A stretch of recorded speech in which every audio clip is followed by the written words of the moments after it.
dead flesh needs it. Oh, please spare me. Good evening, Mr. Elwood. Evening. Goodbye for now, Mr. Elwood.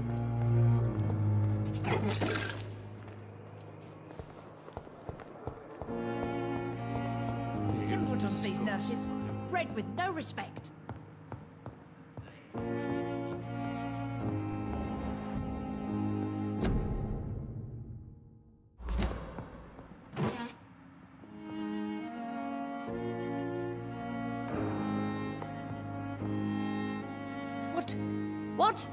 What is this? Who are you? Get out of my room. There's no need for alarm, madam. I'm Dr. Reed, the new surgeon. Preposterous. Dr. Reed, you say? I don't want some bumbling intern. Where's Dr. Swansea? Please, calm down, madam. I assure you that I am highly qualified. I'm just back from war duty. How brave. Threatening an old defenseless woman. You know how long I've been a patient here? You've picked the wrong fight. I'm Harriet Jones. Harriet Jones? Indeed. I've been meaning to have a chat with you. You know what goes on here better than any other patient, I gather. Oh, better than any patient, nurse or doctor. I've seen so many vile undertakings. I heard there have been some despicable goings-on. Was there a case of blackmail? Blackmail? Wait. You're investigating something. This isn't a social call. One of those incompetent cunts slit a poor sod's vein. If I didn't know better, Miss Jones, I'd be inclined to say you enjoy this type of idle gossip. God's honest truth, Doctor. It's just the way it is here. Most of these bitches would let you freeze to death before getting you a blanket. You seem to know more about the goings-on here than anyone else. Beware, Miss Jones, in case suspicion should fall on you. That's it. Blame the old and infirm. I see those little bitches' greedy little eyes. Just waiting for me to pop off they are. I assure you, madam, this is not an investigation into a possible medical error. Debauchery, then?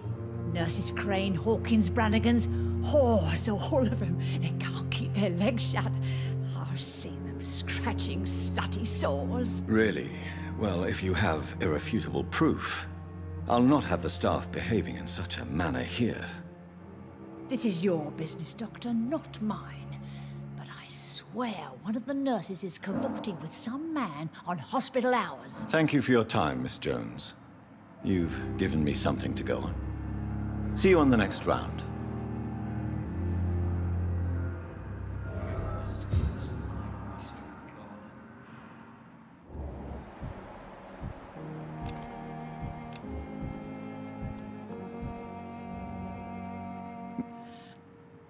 Now, Well, have you noticed any suspicious comings or goings?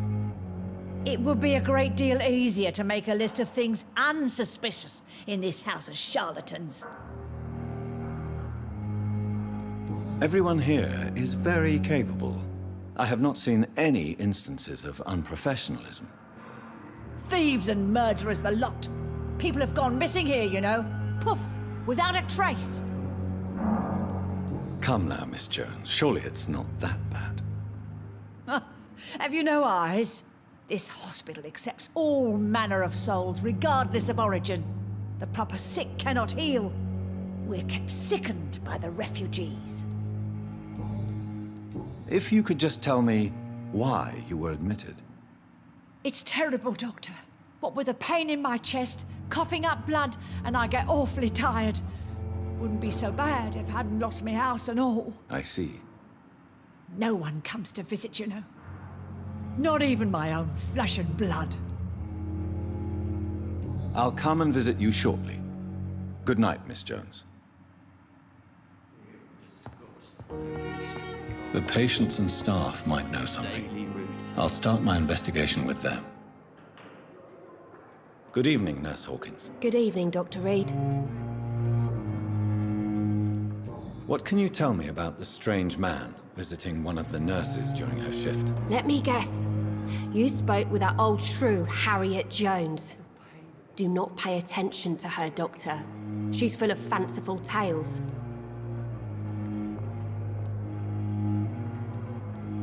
No matter how you feel about her, Miss Jones deserves our help. Who says I don't care for her? Hate is what keeps that old crone alive.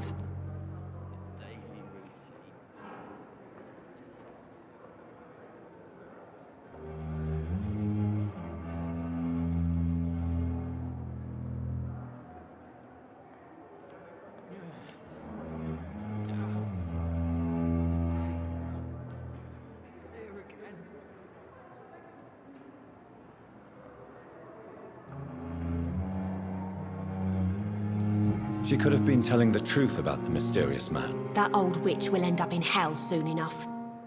Who cares if a nurse finds some happiness where she can? What can you tell me about the strange man visiting one of the nurses during her shift? Let me guess. Goodbye, Nurse Hawk.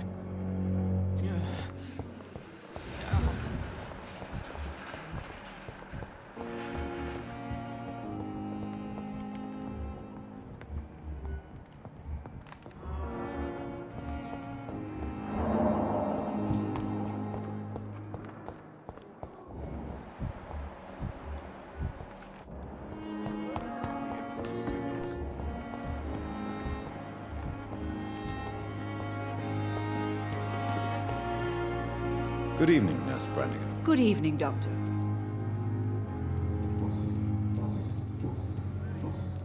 Do you know if any of the hospital staff have criminal backgrounds? The people who work here all come from very different backgrounds, Doctor.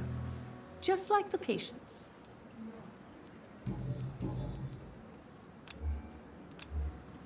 Have you seen a strange man visiting any of the nurses here? I've never heard of such a thing, Doctor. Goodbye, nurse.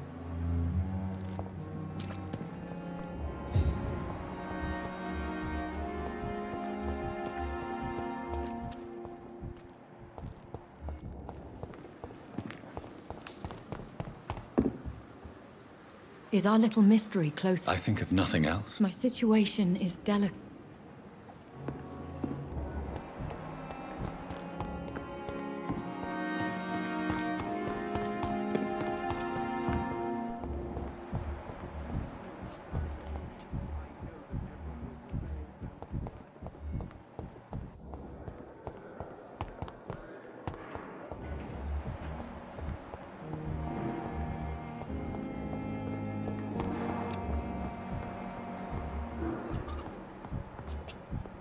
You always knew the words to calm the children, Ellen.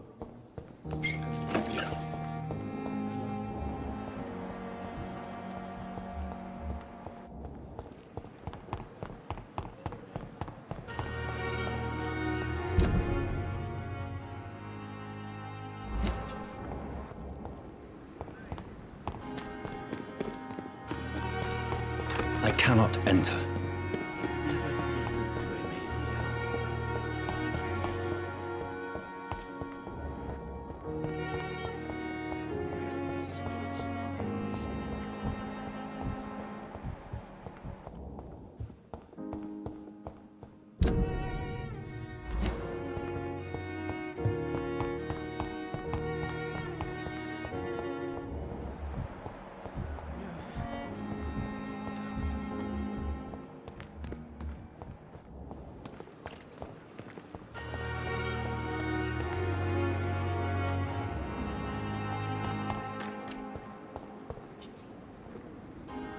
Hey! I'll leave you for now.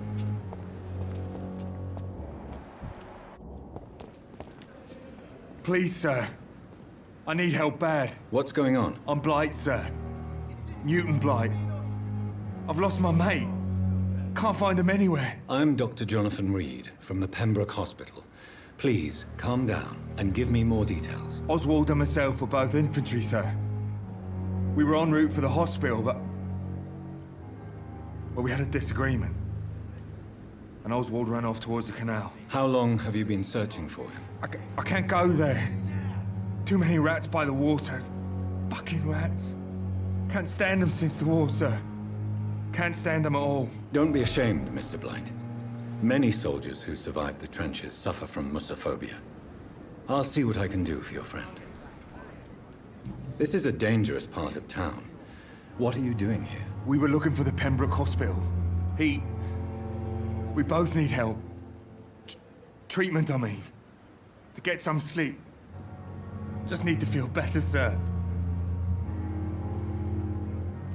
What can you tell me about yourself? I'm Oswald's best friend. We served in the same regiment, sir. We've taken care of each other since we came back from the front.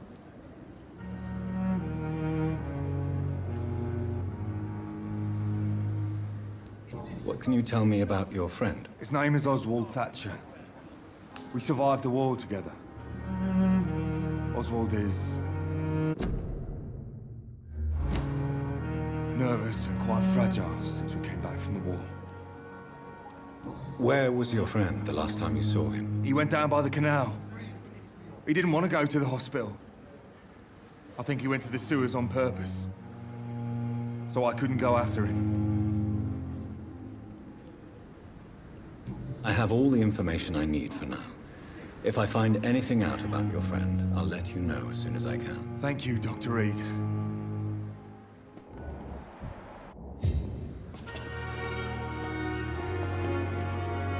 Have you found... Not yet. All right. Do you need medical attention, sir? No thanks, sir. Unless you're able to get rid of every rat in London. I have all the information I need for now. Thank you, Doctor.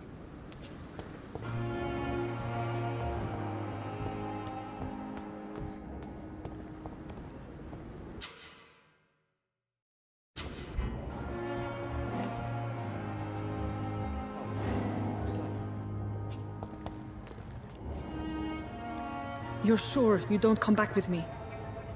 Nah, I have to see someone at the hospital. Be careful.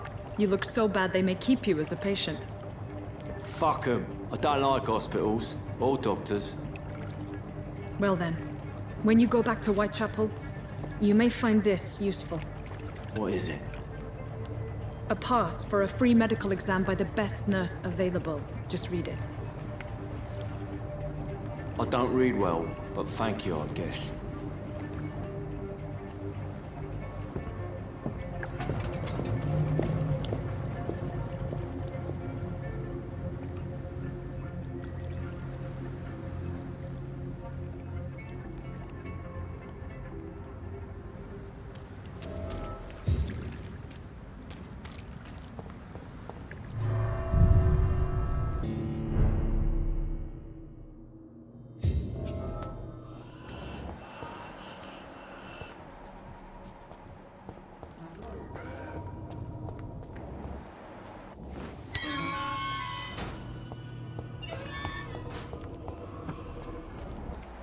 He's locked the door behind him.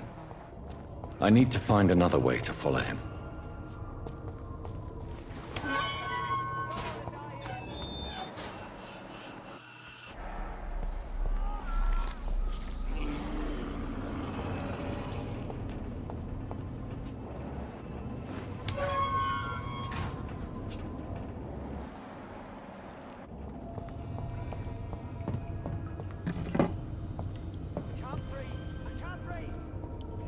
This man has been savagely attacked and dragged to the floor.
here! I want to see the sky! Feel the fresh air!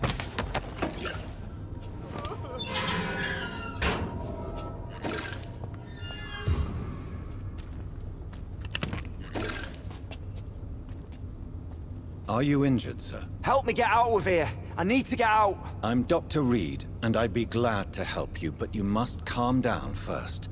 Please, take a deep breath and tell me your name. Okay. I'm Oswald Thatcher. Please, I need to get out. Mr. Thatcher, your friend Newton sent me to help you. Do you remember him? Yes, I do. Good. Now leave this place and enjoy the cool night air. It's quite invigorating. I'm sure you'll feel better if you do.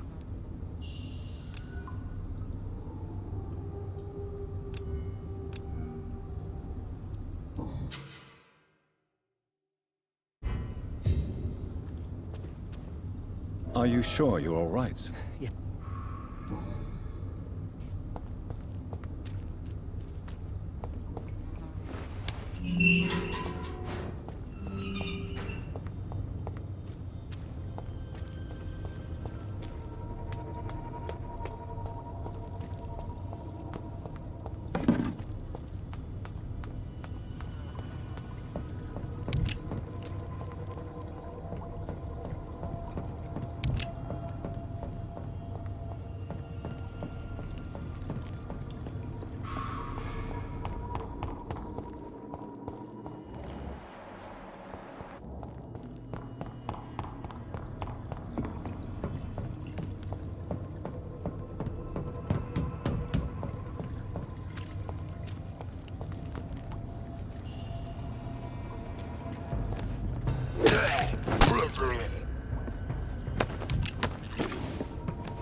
I have this thirst for blood.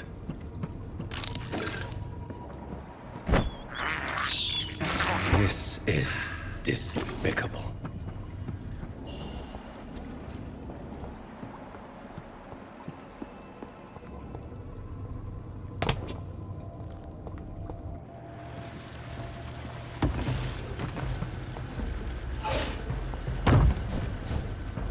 What sort of creature is this?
Left of him. Not a lot to check, but I should anyway.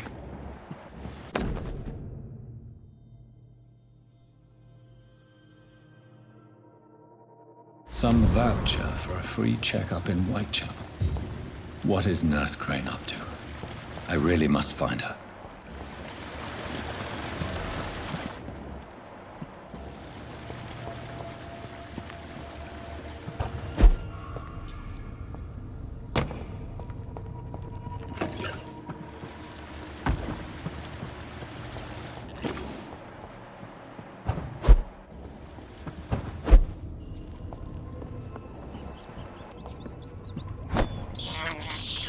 I can't believe I'm doing this.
It's locked.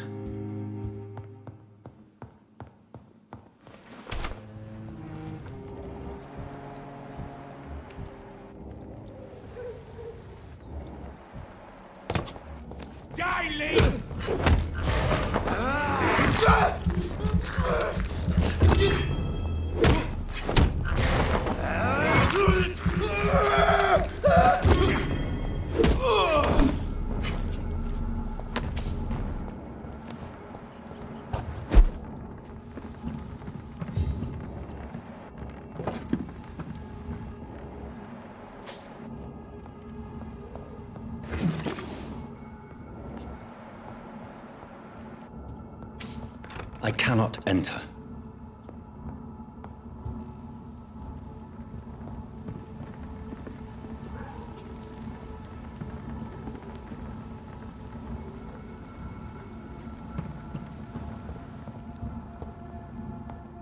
It's locked, all right.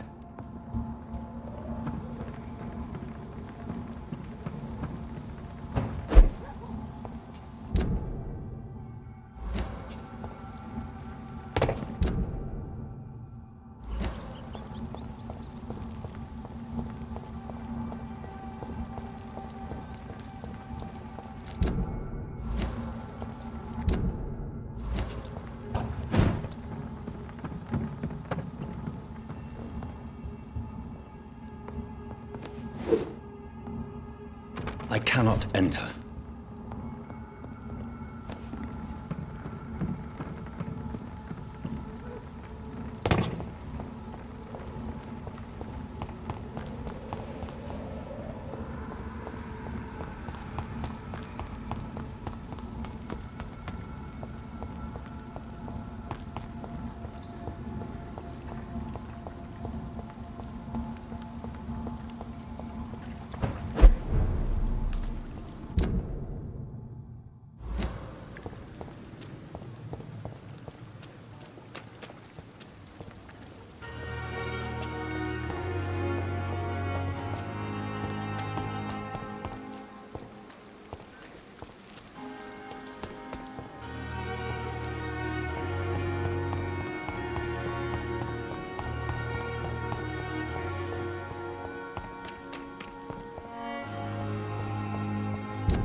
Fuck! He's dead! What's happening to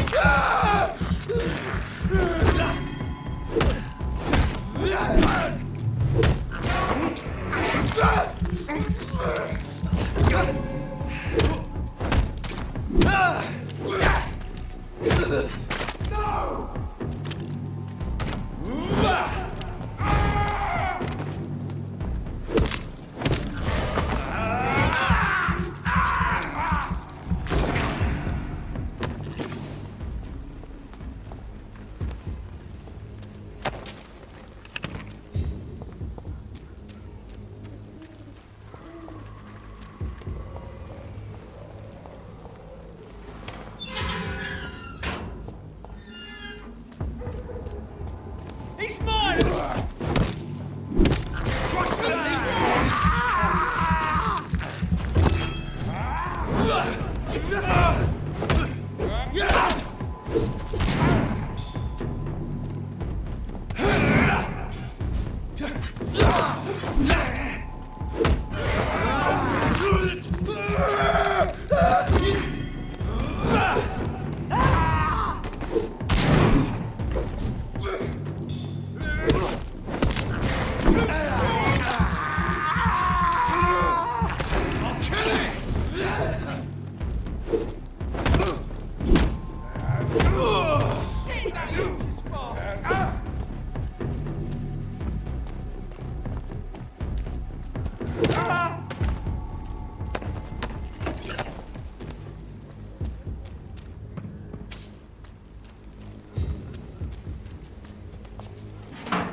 Steady, boys! We've got one of them here! Steady, boys! Don't pay for this, youngling fucker!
Whitechapel. This neighborhood is linked somehow to the kind Lady Ashbury's blackmail. First, let's find this Petrescu fellow.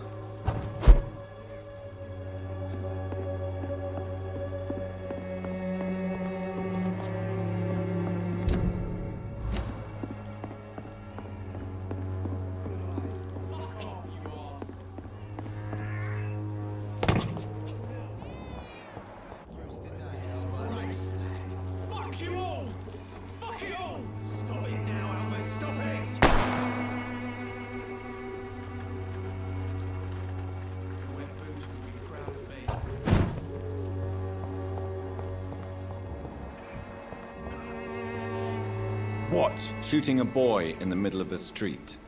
Not the best thing to do, wouldn't you say? What? You saw what happened? Who are you? I'm Dr. Reed, and I'd like to ask you a few questions, if you promise me to set your gun aside. No. Look, I'm not a violent man. I'm Benjamin Palmer, doctor. And no one can help me. Not even you. Do you know Nurse Dorothy Crane from the Pembroke Hospital? Have you heard anything? It's funny, I've been searching for her too. I need some pills. But the woman is a phantom, if you ask me. Really? And why is that? Word is she ain't real. She's a cover for some doctor who runs an illegal dispensary for migrants. What can you tell me about this place? Nothing to say, really. This is where I used to live, and this is where I live now. You don't have anywhere to go? No family that would welcome you? Not since the death of my wife, Albert's mother. She was sick, you see. Long before the flu and all this shit. You mean you used to have a better life? Yeah, I had a wife, a home, and a job. I even used to have a name. But now I'm just Ben. Ben the Tramp. Perhaps you could focus for a moment and tell me your troubles. I'm sick, broke, and my son just stole my pills. Everything's coming up roses.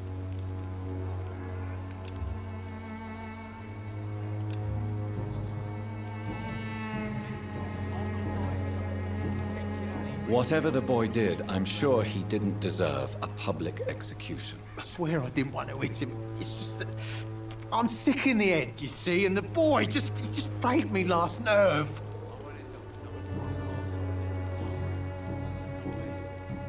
A gun, alcohol, and a bad temper make a terrible cocktail, sir. Goodbye for now. Me? I'll not die in some piss-stinking alley, Rick. Worse than a week-old lappy.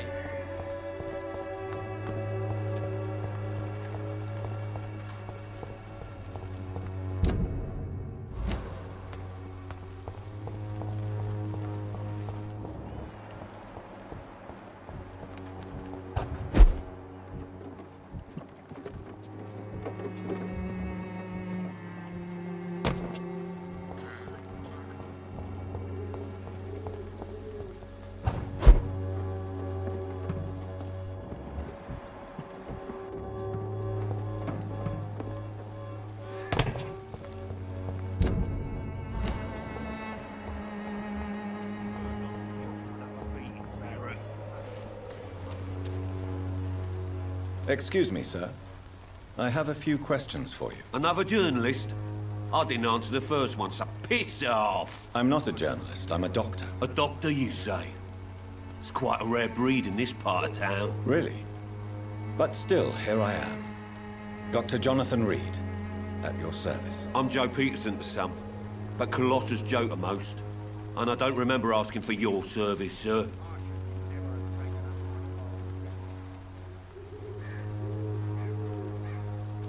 Have you heard of a nurse named Dorothy Crane? She's a colleague of mine, and is supposed to live around here. Dorothy Crane? Yeah, I know her. One of the few good souls who dare to help the sick around here. Could you please tell me more about her? She's a nice girl. Tries to help the migrants. I offered to give her a hand, but she said my reputation would attract too much attention. According to you, physicians are scarce in this part of town. Why is that? Not familiar with this neighborhood, are you? I guess your fancy colleagues are too afraid of being stabbed in the back. This part of town does have quite a reputation. Would you say it's justified? Totally. Look at me, for instance. I always look my opponent in the eye before knocking him out. May I ask what you do around here? I do whatever I want, and sometimes even more. Now sod off.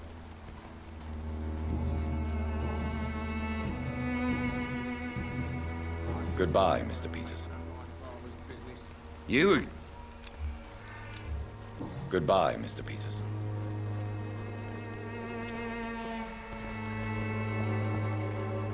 Welcome, sir. Please, take a browse of my wares. I'm Dr. Reed.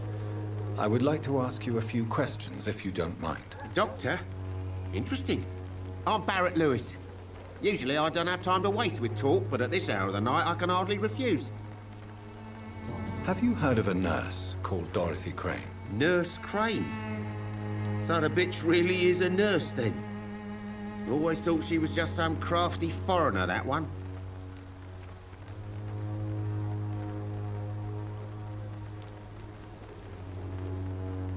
Yes, she's a nurse, and quite a good one. What did she do to gain such notoriety? Dorothy Crane ain't even a real name.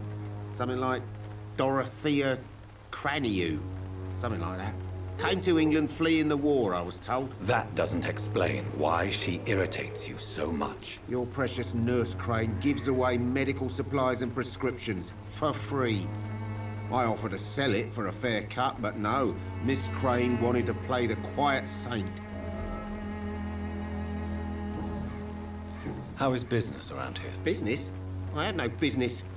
Between this racket, theft, and customers getting scared, I'm losing money every day. I see.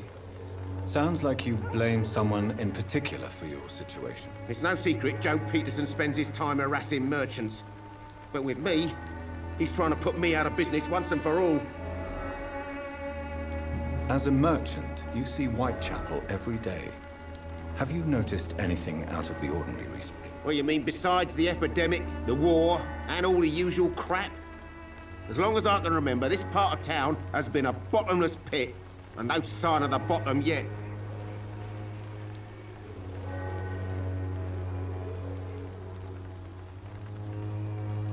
Violence is increasing in the borough. Yeah. A few nights ago, some blokes jumped me. Came out of one of the condemned workshops. Fever, madness, something like that. Where did this happen? Why did you go there? In the closed workshops nearby. I worked there as an apprentice in better days. Now I only go to find trinkets or tools. Too bad I was mugged, though. There was good money in that little box of loot I lost. Have you been hurt? No, but that's only because I ran like hell. Those men were raving lunatics, I tell you. Not even able to speak anymore, just screaming.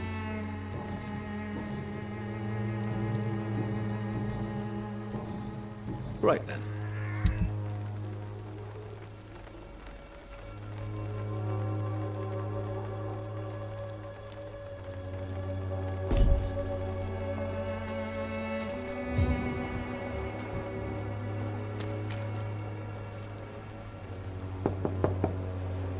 Hello, young man. I'm Dr. Reed, and I would like to ask you a few questions. May I enter, please? Sorry, no, sir. My father does not like people entering our house, you see. Your father is worried about you, boy. He asked me to look for you. So my father actually worries about me, then? Okay, then. Come on in. I'm Harry, by the way. Is there only pain and suffering in this world?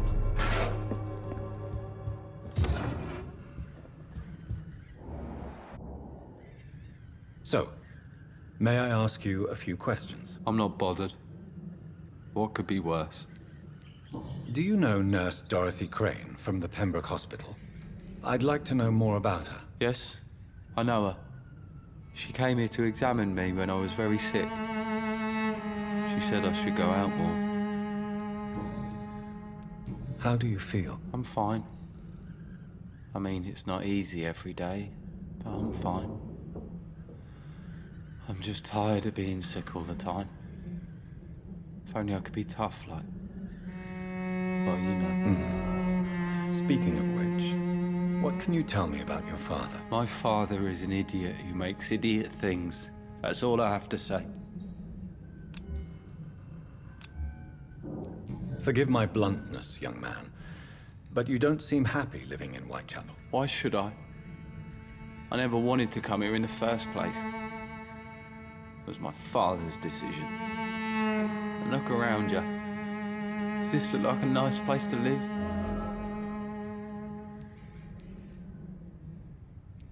I'm sure your father did his best when he found this house. Times are tough for everyone, young man. That's exactly what my father says. Harry, you should be grateful for what you've got. But I wasn't even consulted when we moved here.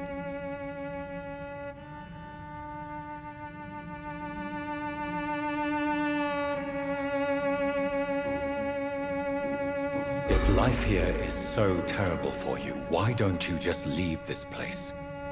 Have you ever spoken to your father about it? I don't go outside. It terrifies me so. I went outside once without my father noticing and I saw terrible things. Bloody and frightening things. So that's why you stay at home all day? For fear of the epidemic? I'm not afraid of disease or death, Dr. Reed. It's the living I'm afraid of.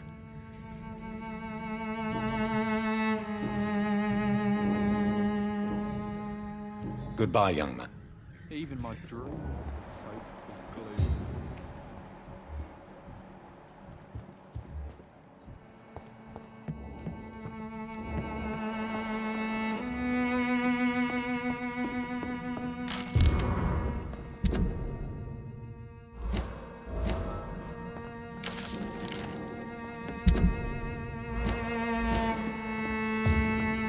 It's locked, all right.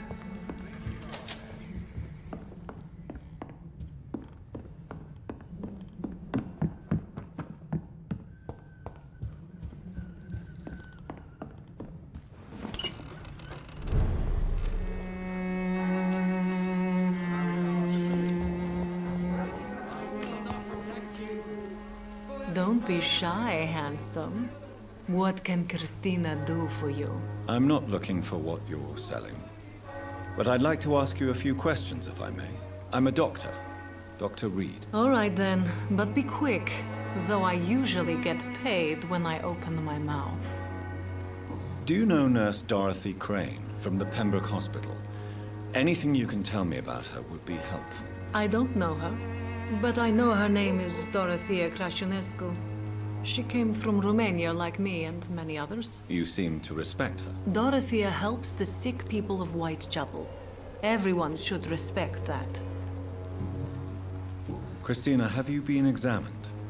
The epidemic is spreading fast in London, and you could be exposed, or expose others. I don't like doctors or hospitals, but I don't like you asking questions.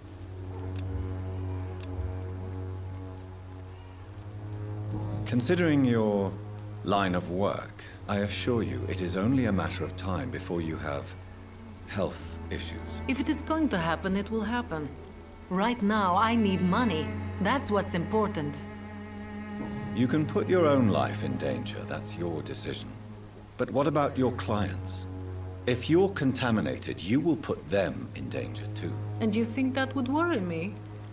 If you knew the men I deal with, their health would not be what you'd worry about. Tell me about yourself. Are you joking with me? People don't usually come to see me for conversation. I have no interest in your work. I am, however, curious as to what led you into this career. Short story. The war, exile, and England. This country is not especially welcoming. I've been refused many jobs because of where I am from.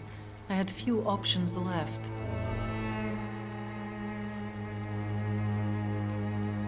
I always thought I was the master of my own fate.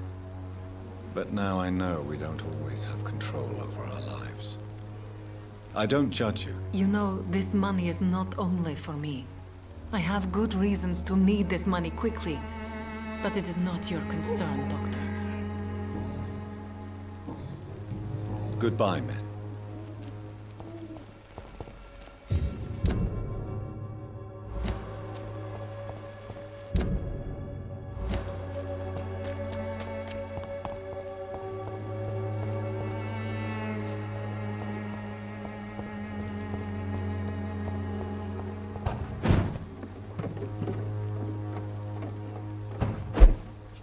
It's locked.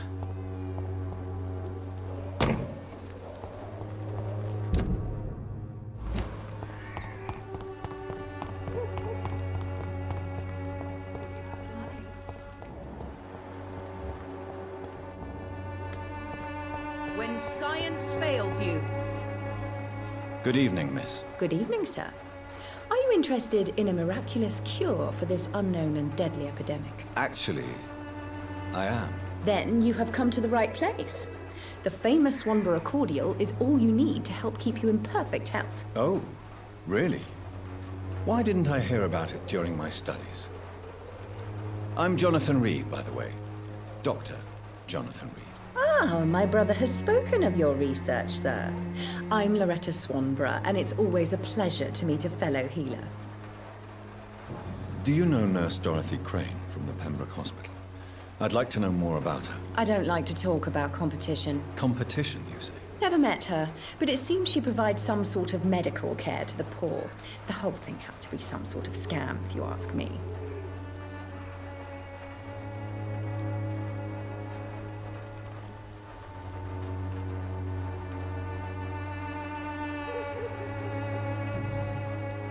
Tell me, who intrigues you most in Whitechapel? The region itself is something to see, but I would say Camellia the mute florist who gives away her flowers.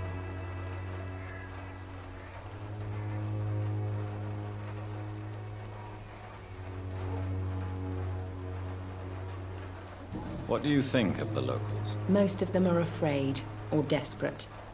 They all come to me eventually for my remedy. Is there anyone I should avoid? Cadogan Bates, without a doubt. The bloody bastard remorselessly exploits poor migrants as soon as they get here.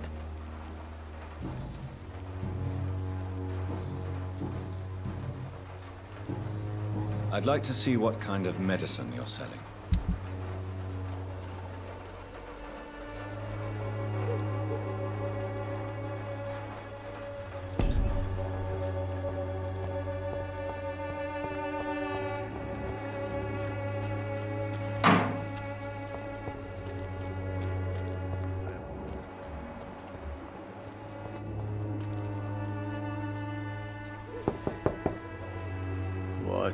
What do you want?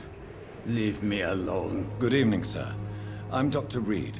I'm looking for Nurse Dorothy Crane. There is no Dorothy Crane here. Now, goodbye. I'm afraid this medical leaflet says the opposite, sir. Really? Well, I'm afraid I'm going to close this door right now. Go bother someone else, Mr. Doctor. To enter that house, I must discover who this man really is.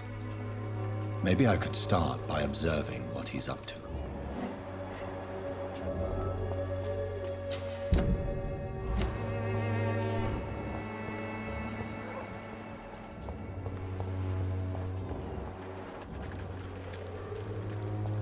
I cannot enter.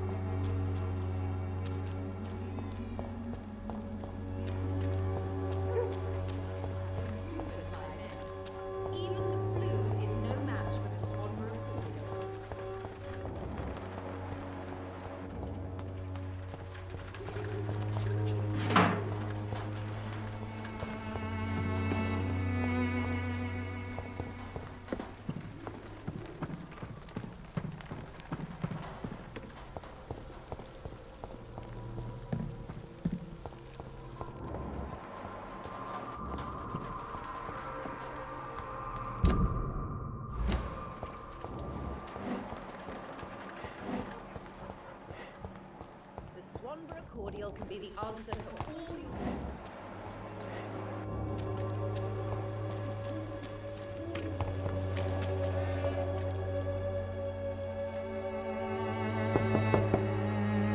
There's no one in.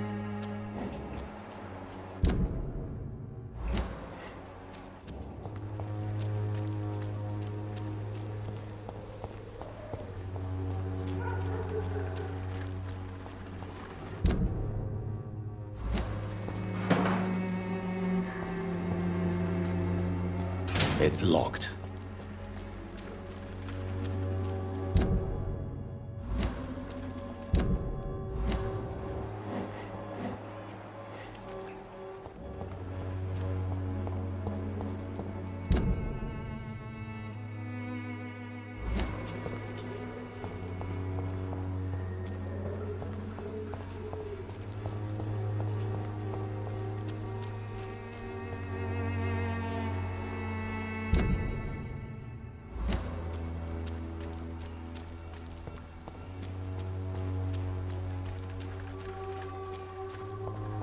Swanborough cordial can be the answer to all your problems. As long as you have the money.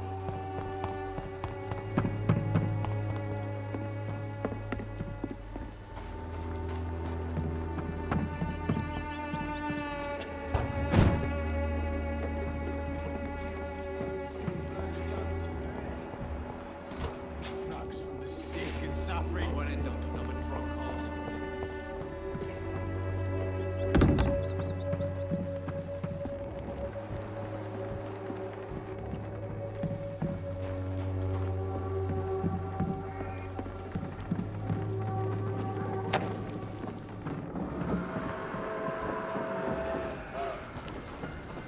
It's locked, all right.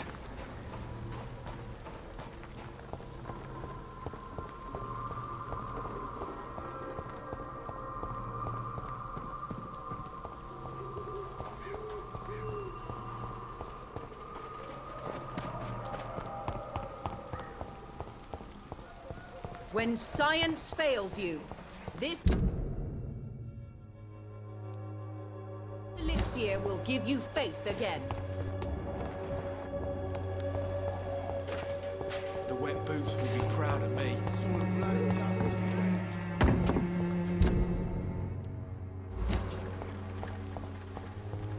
I cannot enter.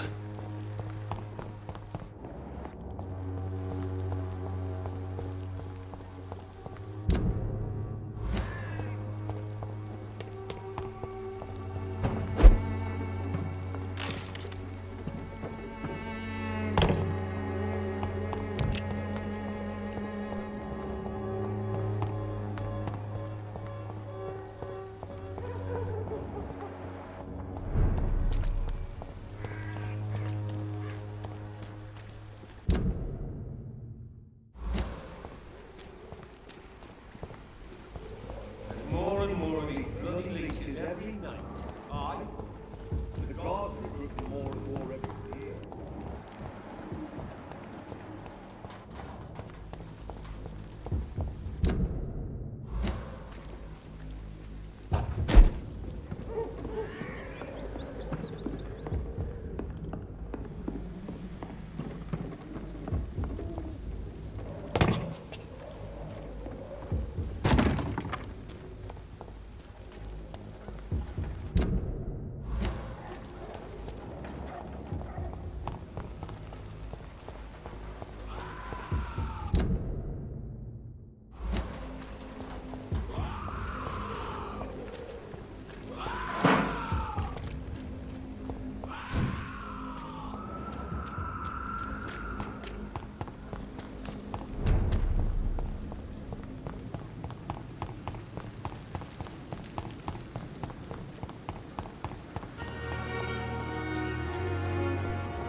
Good evening. Doctor...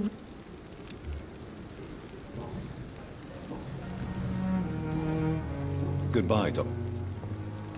Perhaps I should have considered the offer of that caliber first. Good evening. Good evening. Goodbye now.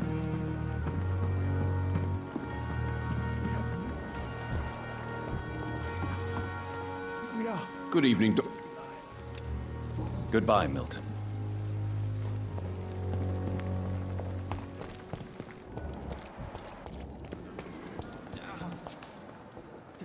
Good evening, Miss Howcroft. How are you tonight? I need blood, Doctor. Warm, rich, vibrant blood. Tell me, Thelma, what do you really know about vampires? I saw one and he saw me. I watched him hunt and kill. I saw his terrible wounds heal as his victim died.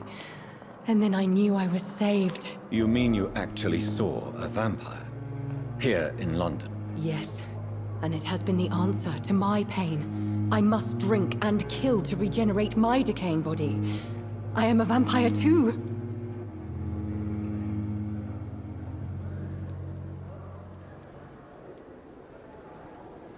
No. You are deluded. You think you crave blood, but you have no physical need for it. You have no idea what that is like. But what am I feeling? It cannot only be in my head. I know my flesh is rotting. I feel it. It disgusts me.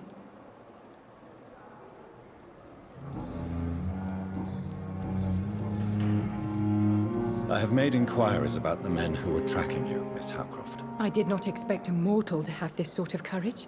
Speak, Doctor. Why are they hunting me down? It was a misunderstanding. These hunters were in fact looking for a very different creature, but they mistakenly put their sights on you. I knew it. I have become undone. Those hunters have discovered me, but they don't know what I'm capable of. If you'll accept some advice from a petty mortal, I think you should assume a low profile and just quietly disappear into the shadows. You are right. And you have served me well, mortal. Take this as a reward for your time. Perhaps I will allow you to drink deep of my blood. One day. Thank you. I'll keep that proposition in mind.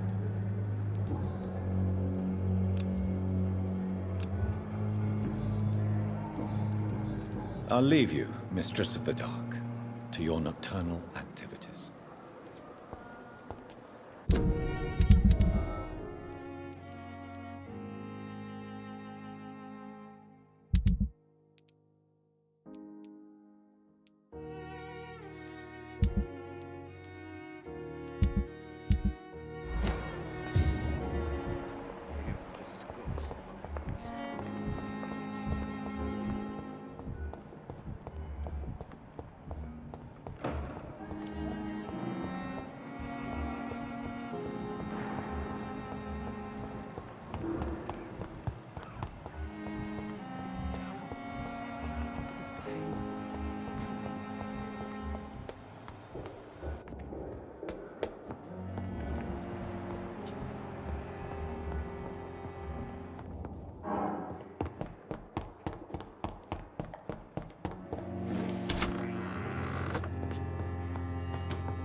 I can't believe I'm doing this.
There's one of them! Watch yourselves!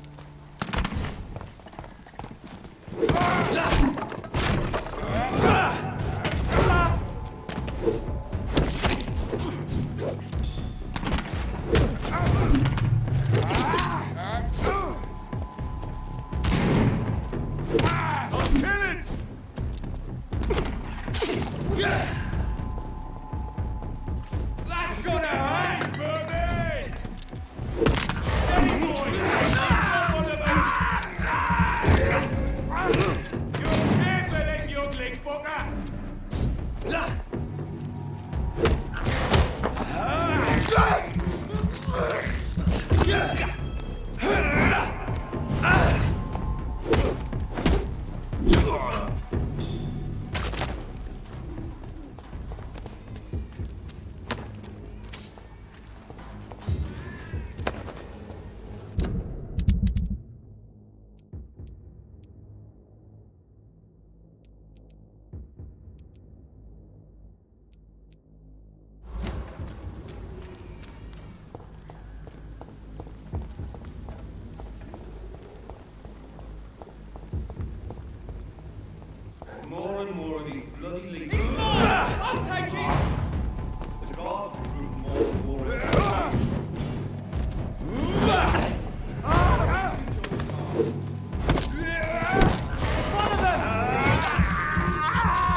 long as you have the money.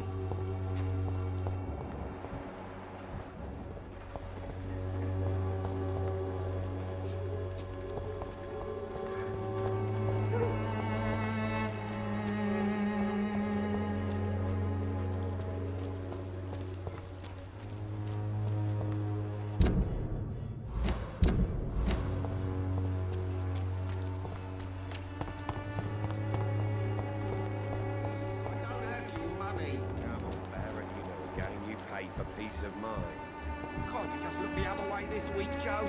Come on, we can sort it out, right? It's not my call, Barrett. You pay well. Good evening, Harry. May I come in? Sure. Sure. Is there only pain and suffering in this world?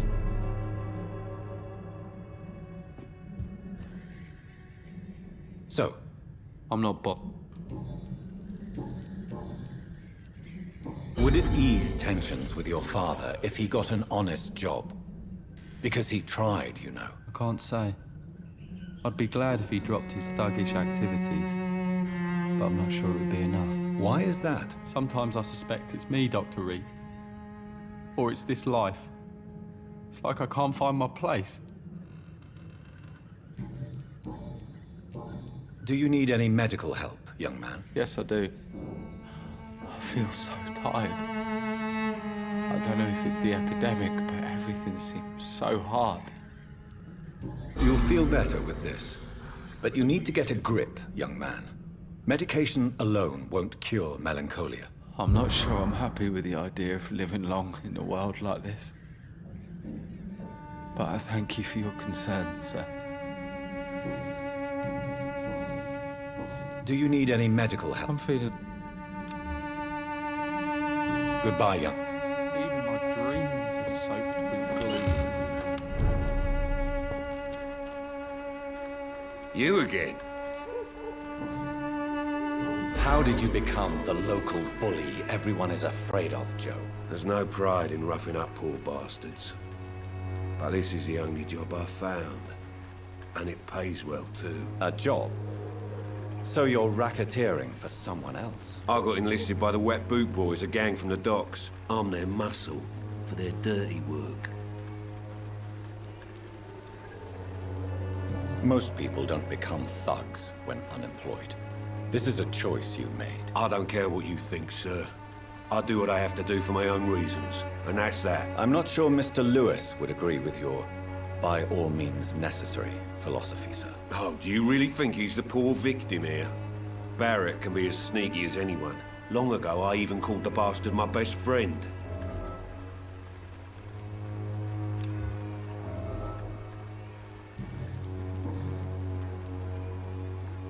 Why do you keep on working for the gang, Joe?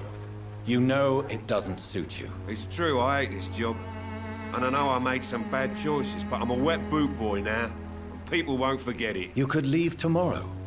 Start another life in another town. That's easy for you to say, Doctor. We are poor. My son's weak. And there's no way he'll endure another disappointment. Harry doesn't seem happy living in Whitechapel. Why did you make him come here? I've always put my son's interests above everything else. Whatever he may think. Our house is small but affordable. The walls are thin, but the door is solid. You really love your son, don't you, Mr. Peterson? He's my pride and joy. Even if he hates me for the choices I make and pushes me buttons more than he should. Do you have any regrets? Only one. Not to have my beloved wife by my side. She died when Harry was little. My sweet Jane. She gave the boy confidence. Since the criminal nature of your job means you could be arrested, are you not afraid of what would happen to your boy if you were? No one will ever take my son away from me. If that ever occurred, I'd hunt the bastard down and rip off his head with my bare hands.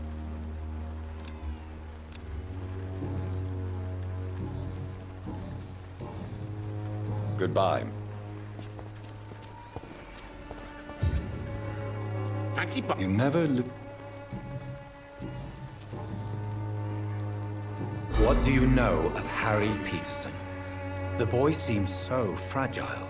Not like his father at all. Harry's a good boy. but he spends most of his time complaining. He's had it tough, all right, but he needs to grow a pair. What troubles him exactly? Well, despite being his father's son, almost everything, I think. He never wanted to come to Whitechapel in the first place. Hates this place more than most of us. Joe Peterson. He's the villain here, isn't he? But you seem to know each other. I'd known Joe for years. I saw him box once or twice. He was a friend then. But these days, he's just another thug. What can you tell me about Mr. Peterson?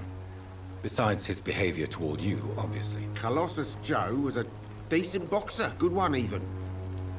But after his wife passed away, he found every excuse to stop training. Just wanted to pick fights with everyone.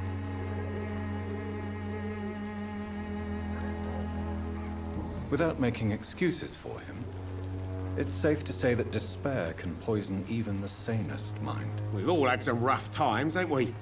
But most of us don't use our fists to see us through. And no one has ever stood up to this thug. Nobody would be fool enough to stand against a wet boot boy.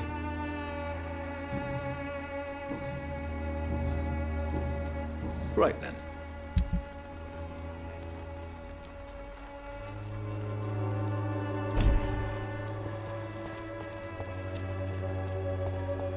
Pay me a glass and I'll pay me a bottle and... Good evening, Christina.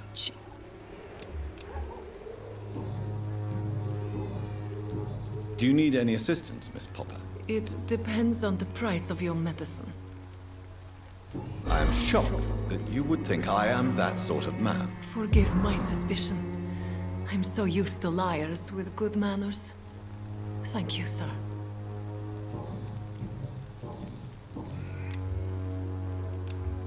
Goodbye, miss.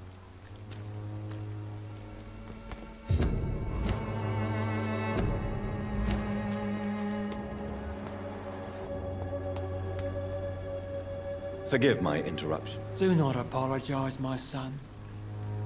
Father Tobias Whitaker is always happy to teach mortals about the incoming Armageddon. I am Dr. Jonathan Reed, and I just have a few questions. A scientist? You are much more lost than I thought, my son. Do you know Nurse Dorothy Crane from the Pembroke Hospital? I'd like to know more about her. I don't like the liberal ideas of nurses, but I especially abhor that Nurse Crane you mentioned. Why do you hate Nurse Crane more than other nurses? Before coming to London, she was a member of the communist resistance in her country. That's what happens when you let a woman get involved in politics. So, you're not exactly a fan of Florence Nightingale's work. But nurses are essential for modern healthcare. Nuns should be the only women allowed to take care of male patients.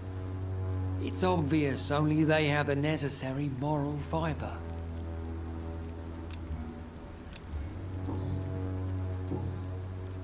Have you any friends? Any family left in these terrible times? No. But I have a disciple I see as my son. He is so devoted. I send him to preach the good word in the heart of this corrupted city. Have you... No. Where did you send him? I sent Samuel to the Stonebridge Cemetery, where the pestilence and evil grows night after night. You sent him on some preaching crusade during the epidemic. As a true believer, Samuel will fear no evil while he walks through the valley of the shadow of death.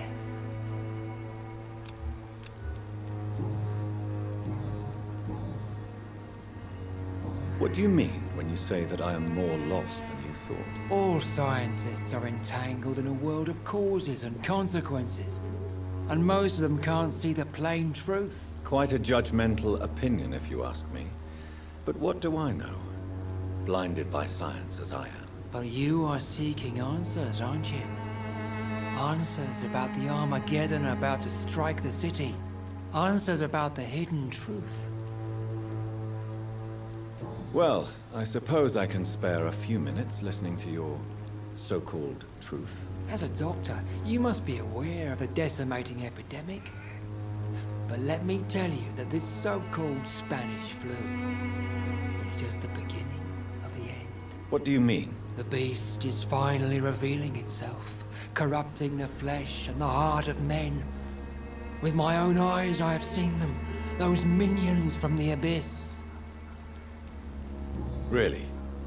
And what would be your answer to this biblical threat? We must fight the disease before this legion outnumbers us. But not with scalpels and microscopes. No. What is left then? Cleansing fire.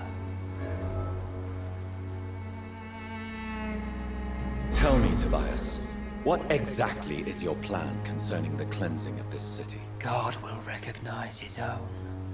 More than once this city has risen from the ashes, hardened and purified by the flames.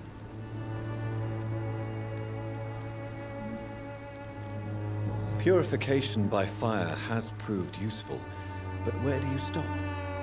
Burn the clothes? The buildings? The corpses? Worse? Your lack of faith is predictable. But my task is to convince rational minds like yours to see the light. This is God's will. You're mad and dangerous. You're nothing but a soulless butcher. A small-time Torquemada.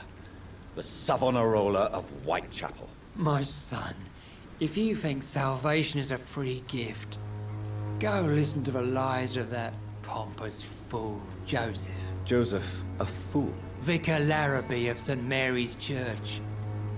While he continues preaching his fraudulent redemption, more and more people die in the streets.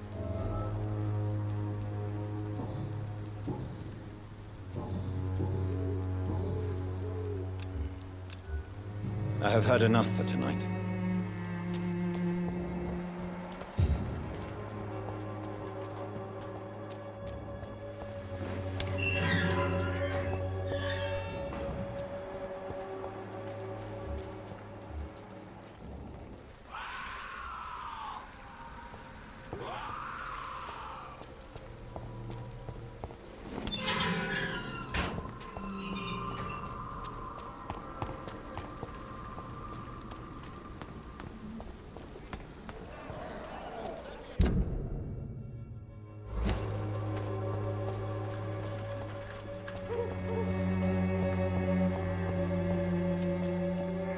You again?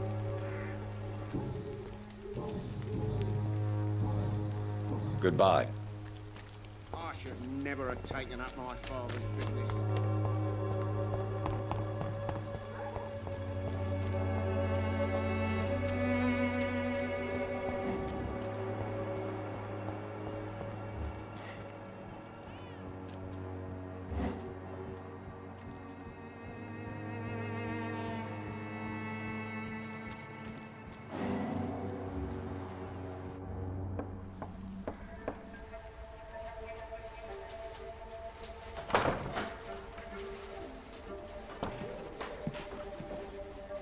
A strange man was at the door with a pass for our medical facility. I refused him entry. Darius, how could you know he didn't need our help? His clothes were too finely tailored to be for Whitechapel. Perhaps just a friend of that stray poet who is always about. Richard Nethercott? No, not of the same cloth, this man. I suspect some machination from that journalist. Clayton Darby. Is he still asking questions? Yes. I saw him drifting around St. Mary's Church. I swear he is tracking me just downwind.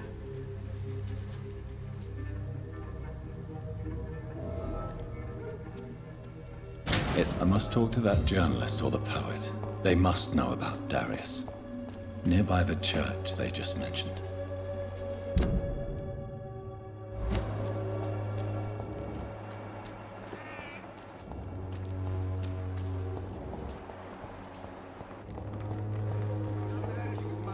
Come on, Barrett, you know the game. You pay for peace of mind. Can't you just look the other way this week, Joe?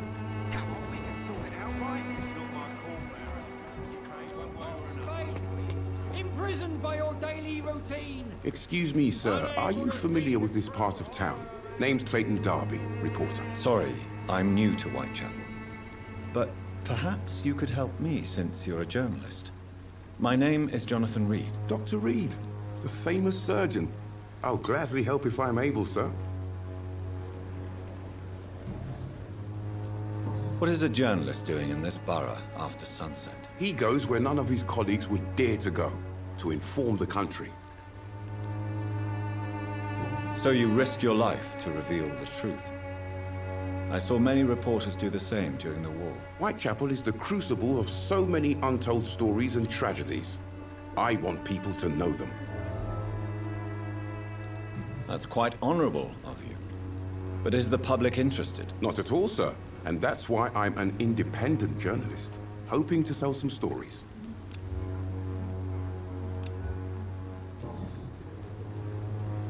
Why are the newspapers keeping silent about the Spanish influenza? It's as though none of you care. There's a war going on. People shouldn't be demoralized by news of deadly diseases.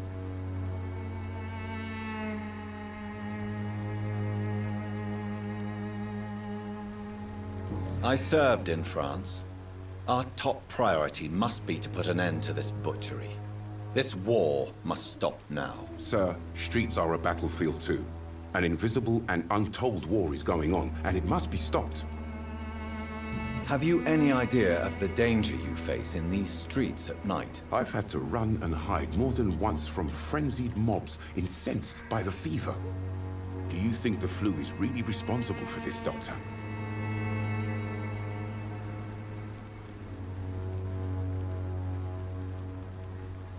I'm convinced there is more at work here than a simple epidemic. Really? To be honest, I could say the same. Some of the sick I saw or heard of. My God, what happened to them? Christina Popper claims she sells her body because she can't find any other work. Do you believe her? Of course I do. Her story is exactly what I want my readers to understand. We live in an intolerant and divided nation. Do you think things will ever change, Mr. Darby? I believe the situation can only improve. And now that women can vote, I'm convinced things will change.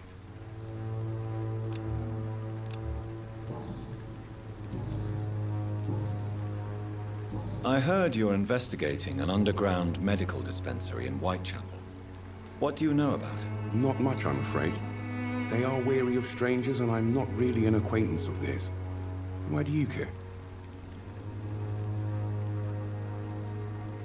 I'm afraid one of the nurses from the Pembroke Hospital may be involved with unsavory activities. Ah, could it be Dorothy Crane? Without a doubt, you are a damn fine journalist, Mr. Darby. What do you know of her accomplice, a man named Darius? I don't know much about the man. He's very cautious. Never goes out. Doesn't seem to have any friends or family. He has no relatives at all? No. Except for that strange man, a poet named Richard Nithercott, who sometimes comes by. Darius would never let him in. Where can I find this Mr. Nithercott? He spends most of his time lurking around Whitechapel, talking to himself or declaring verses. These days, you can usually find him behind the church. He never goes out? No. A few days ago, he unexpectedly did. I followed him, but it was just a ruse to keep me away from his house. Really? How do you know? He went to the nearest mailbox, but just before posting his letter, he ripped it up and threw it away.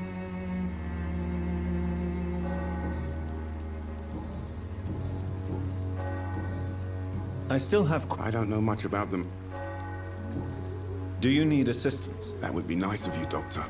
Who knows what I may have caught during my investigation.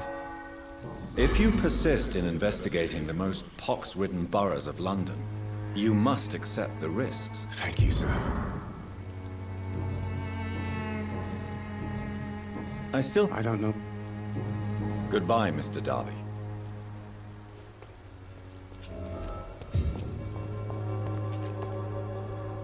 Good evening. It's fu- I have heard enough for tonight.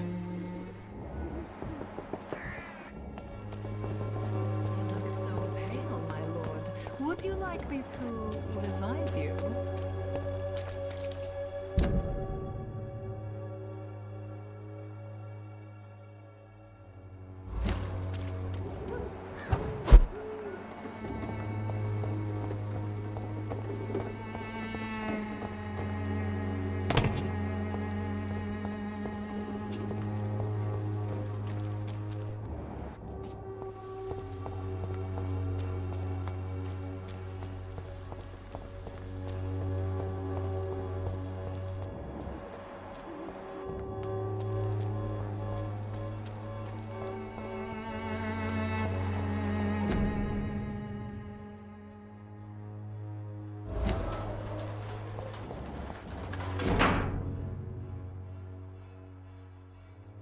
The content of Darius' letter to his children could give me more leverage to enter.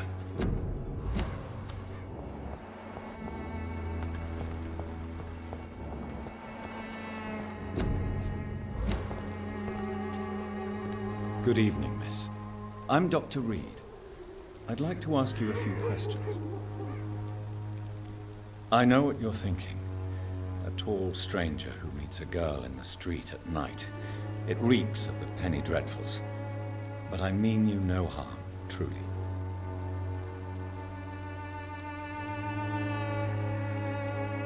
I know you understand what I'm saying. Your silence has nothing to do with you being mute, does it?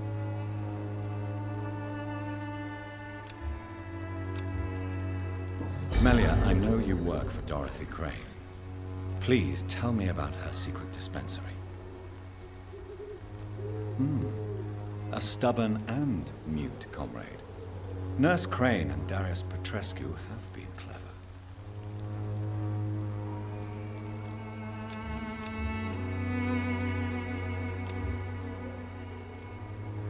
Very well.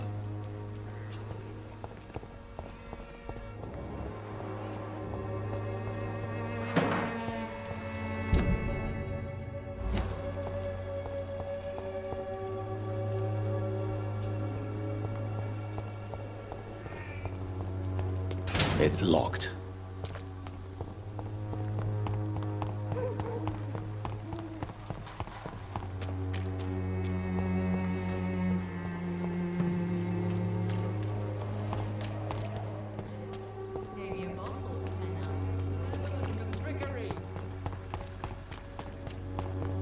You are blinded by your false faith.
Morbidity can breathe its own beauty and grace.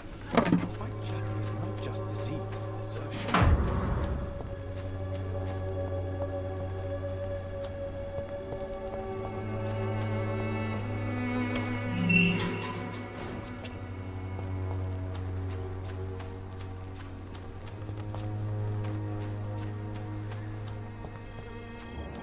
that he could breathe it. Good evening, sir. I'm Dr. Reed. I would like to ask you a few questions. Please be my guest. Although I may not be the best informant regarding this part of town, my words speak about that which the eyes cannot see. Really? Are you an artist of some kind? I'm a poet, sir. Richard Nethercott, at your service. Are you aware that your life could be in danger in this part of town? But this is where I must be to feel the real beat of the city. I had to come, see it for myself, alone. I understand your need for solitude, but it's not safe around here. I don't care.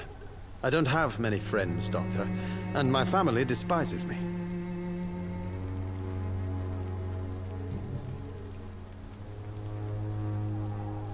Are you aware that your life... But this... If some misfortune came upon you, who would be here to help you? Well, you, for a start, my dear Doctor. May I ask what you're doing at this hour of night, sir? Do you live here? Not at all.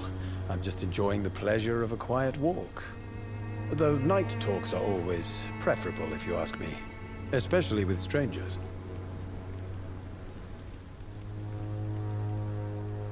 But are you not afraid of the epidemic? Oh, why should I? I see some equity in the Spanish flu. No flesh should be saved, say the scriptures. Good or evil, rich or poor, all are equal in the eyes of the flu. If you say so. But as a physician in a time of epidemic, I must caution you to avoid unnecessary exposure, sir. Thank you, Doctor. But we both know the seeker of truth has to go boldly where the weak dare not.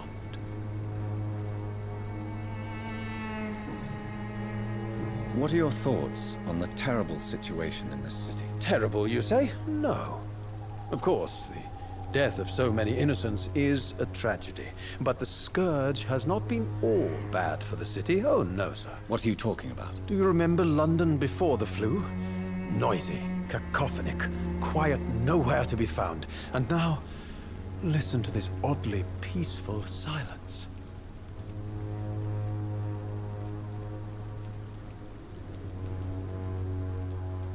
Yes. The enjoyable silence of the grave.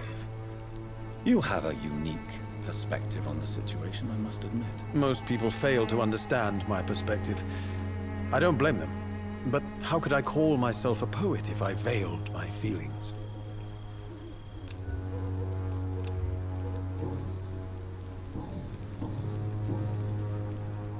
Tell me, Mr. Nethercott, why seek inspiration in Whitechapel? The place is not beautiful per se, but how to explain it? Stirring and challenging. Do you not think it a little morbid? On the contrary, sir. Whitechapel is full of life, full of beauty. Just like my dear muse, the wonderful Camellia. What can you tell me about Camellia? Not much. And that's the beauty of it. She can't speak, you know. She's a locked mystery who exhales kindness and sweetness. And have you ever tried to learn more about her? Where she lives, how she survives, whom she may know? Maybe I prefer she remains an enigma. Reality can be so dull, don't you think? Perhaps you're just afraid to find out the truth about your muse. One day, perhaps, I'll ask her to come with me. But will she still be my wild flower of Whitechapel if she moves uptown?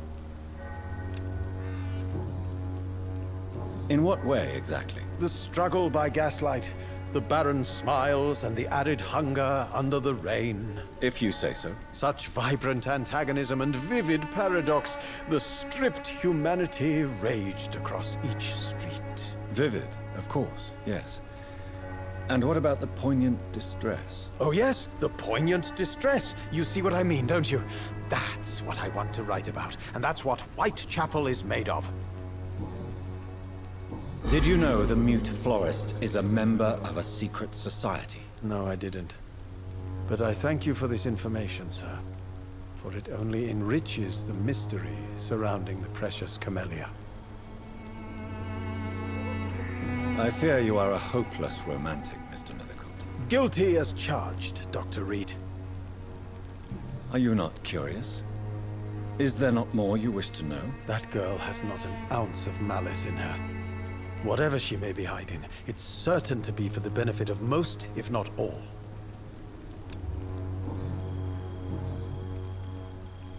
May I ask you a few questions about the district? Extraordinary part of town, is it not? I'll be glad to help you, if I can. I'm looking for Dorothy Crane, a nurse who lives in this vicinity. Dorothy Crane. Oh, I love the name. The Crane of Whitechapel. Sounds very mysterious. But, sorry, no, never heard of her. What can you tell me about an old man called Darius? Darius Petrescu? Yes, I know him.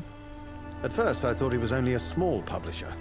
I invited him to publish my work, but his reaction was pretty clear. Not interested in your talent? Darius is an old political activist who takes delight in printing tracts and lampoons. Those communist activities only require mediocre writing skills.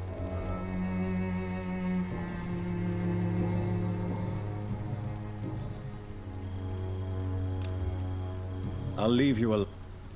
Darius is a bit less of a mystery now. It should not be that difficult to incite him to let me in.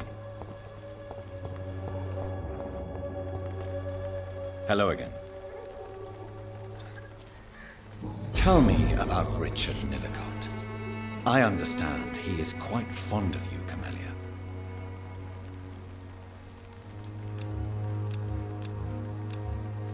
Very well.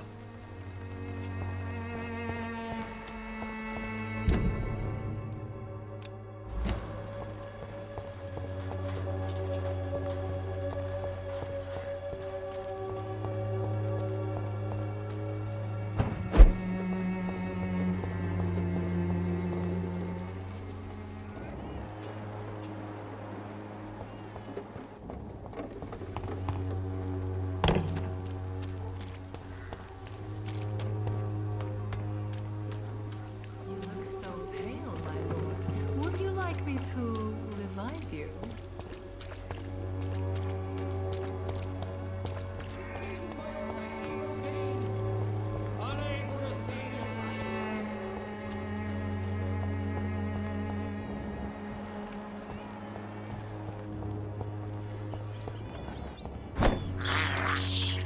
I have this thirst for blood. It's locked, all right.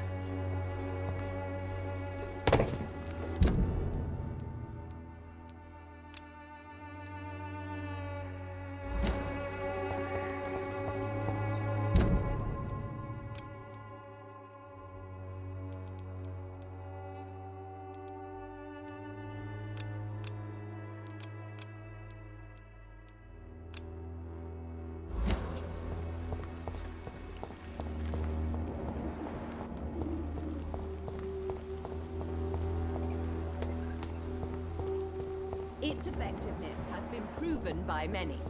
Even the flu is no match for the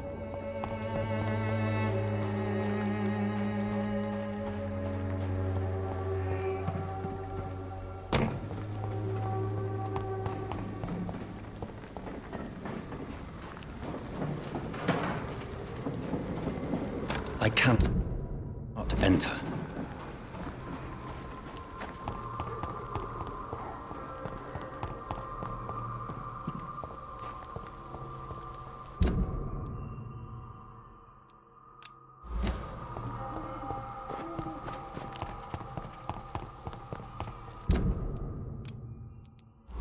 When science fails you, this elixir will give you faith again.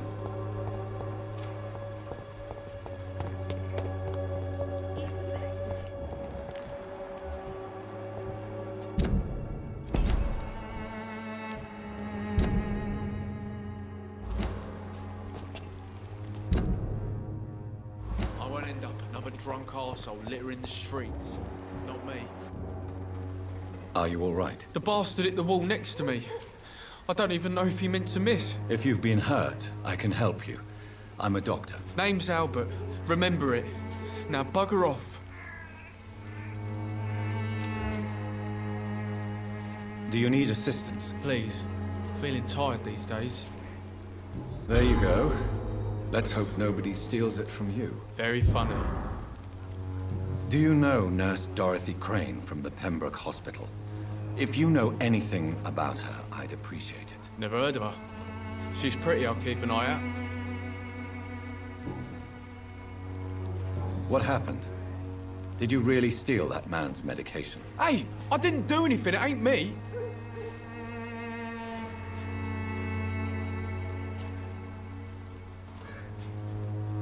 Medication and drugs are a rare commodity in East London, so you picked an easy target, didn't you? Sod off, mister. You ain't got no clue what's going on here. Bastard was a soldier in the war, so now he's got the right to shoot me. It's true. I'm not familiar with this part of town. Perhaps you could help me. I said sod off. Go find yourself another guide.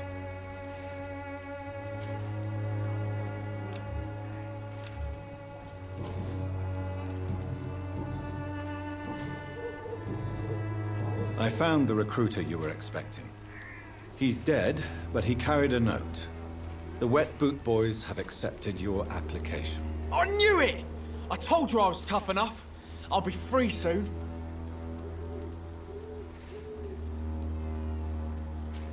This note was found on a dead man, Albert. If that doesn't change your mind, then you must be ready to face the risks. You're all fancy words, none of which concern me. Go worry about someone else. I'm fine and I have a future here.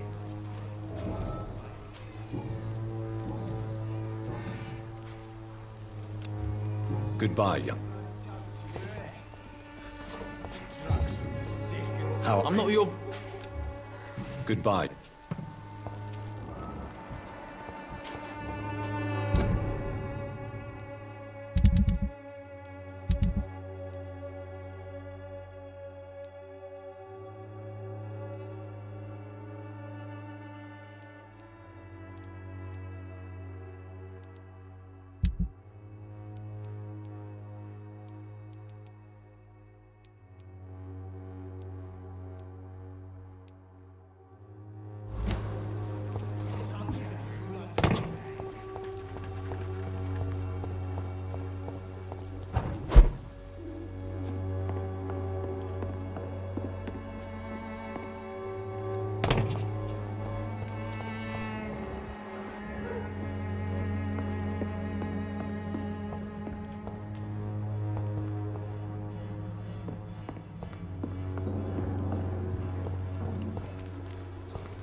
More and more of these bloody leeches every night. Aye, but the guards recruit more and more every year. A leech! A leech! Over there!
It's locked.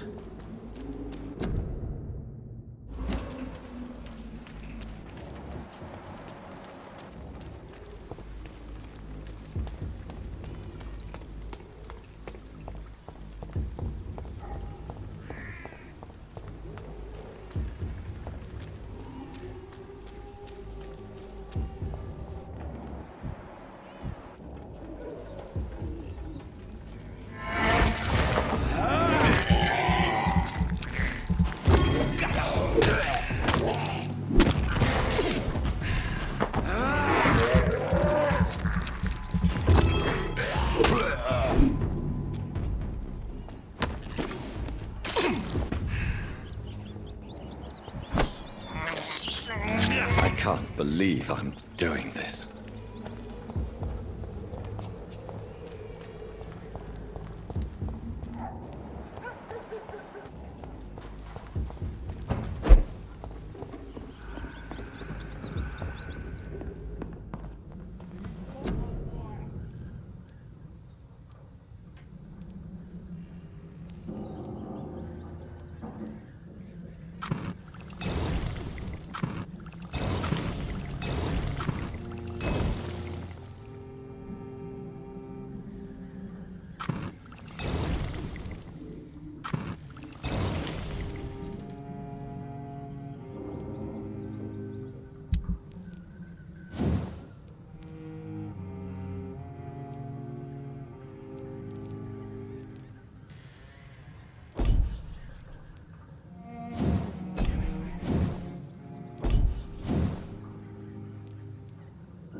I cannot enter.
What happened?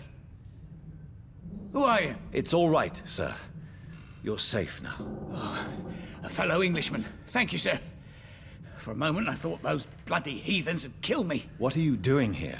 This place is not safe. Yeah, it's a cesspool, but it's mine. I came to collect some overdue rent, but those who still live here have gone completely bonkers. You're very lucky to be alive. Yeah, filthy immigrants. Fucking savages, every one of them. And now with this bloody fever, they're just animals. You can find safety of sorts in Whitechapel. If you're quick and cautious, you'll be able to avoid the savages.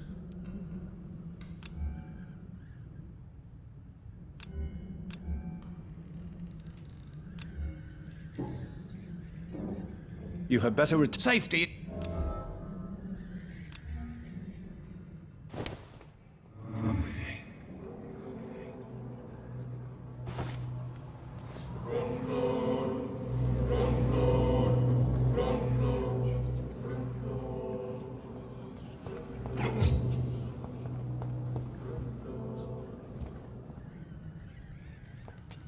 You had better return. Safety.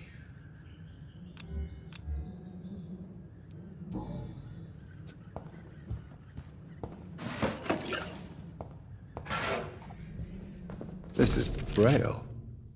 I need someone who can read this.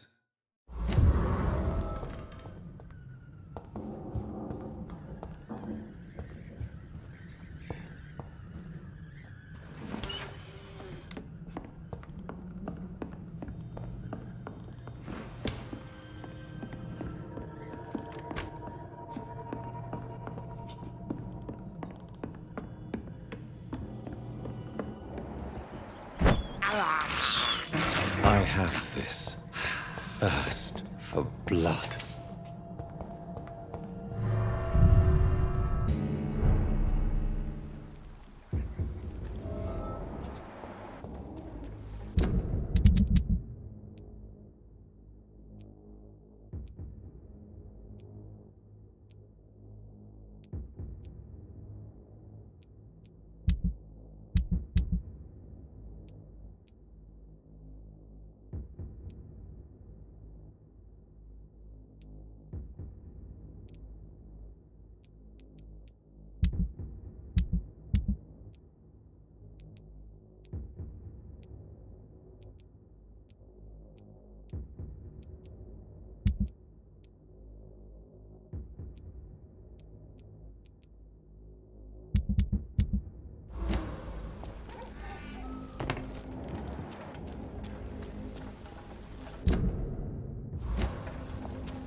Good evening, Doctor.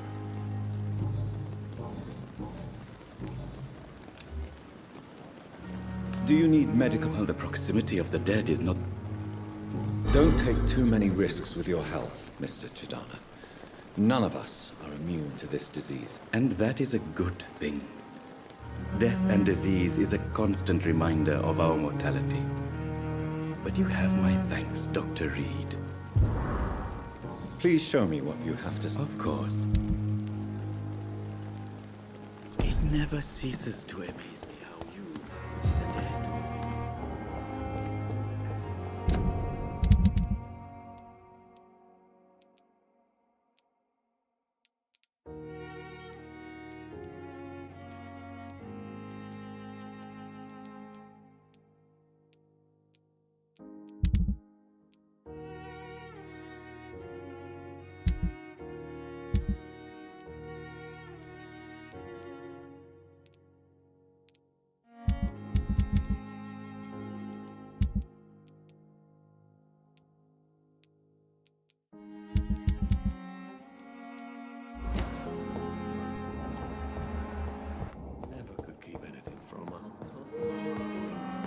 Good evening. Good evening. Is there anything... Really? Why has no one else asked me that since I got here? I thought I was in a hospital. Unfortunately, you are not the only person who needs help. And complaining about it won't do you any good. Well, perhaps you're right, Dr. Reed. I'm sure if me missus was still alive, she wouldn't be happy with me going on like this. Goodbye for now, Mr. Fiddick. I'll see you later. I will not let you down, my boy.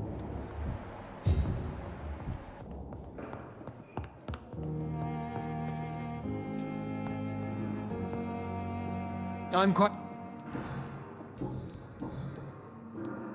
Do you think Dr. Strickland has any chance of curing the Spanish flu by himself? His wish to cure the sick is not driven by pride, but by an idealistic view about our mission here. Honestly, I don't know which is worse. You consider him a good practitioner, yet you will not report his methods. Strickland may be a rival, but I will not use dirty tricks or regulations to prove him wrong. We are doctors, not politicians. Do you need my assistance? Don't be ridiculous. I'm capable of dealing with this myself. I've just not taken the time to do so. Then you are lucky that I have taken the time to do so. Consider it a gesture of solidarity between professionals. I wish this hospital could have received as much attention from you, Dr. Reed. We do not see you in surgery very often. Thank you for your time.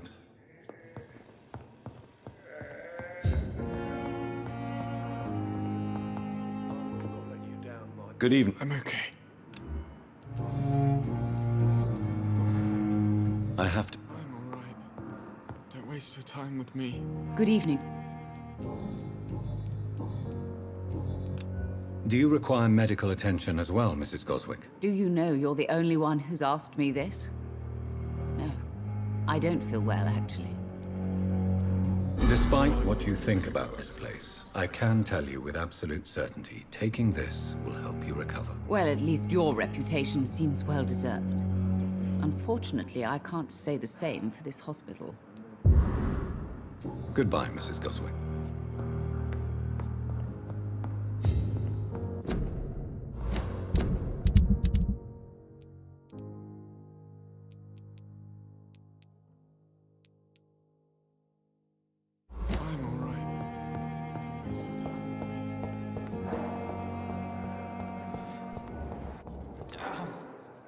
Good evening. Good evening. Goodbye.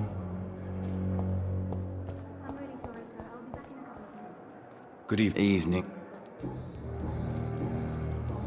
Soldier, do you need assistance? Not really. I think you caught something in this bloody hospital. I swear I'm dead, yet smiling inside, Dr. Reed. As long as you remain here, I will make sure you don't have to worry about your health. Don't think you can do much about it. Damage is done. Goodbye for now, Mr. Elwood. Oh, the pain. See you again.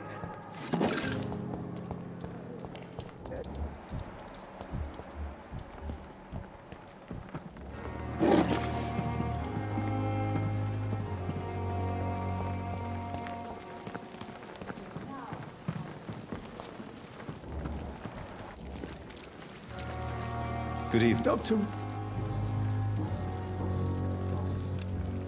Goodbye, Dr. Tim.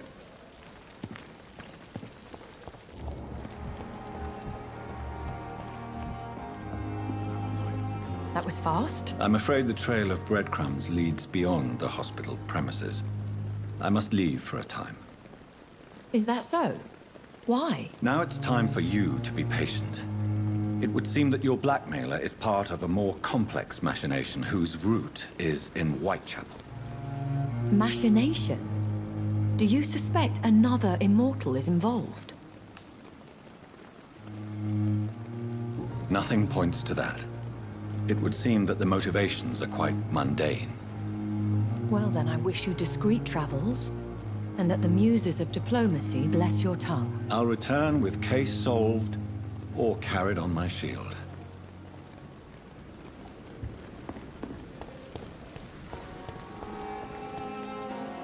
Good evening. Good evening, Doctor. I'd like... Wise choice.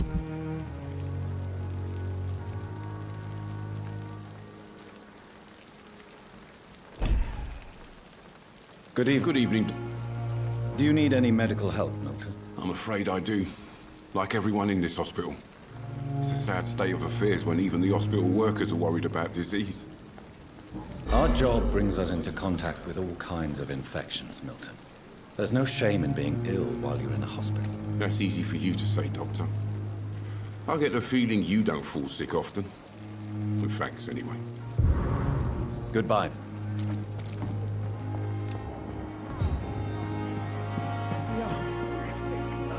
Good evening. Good evening.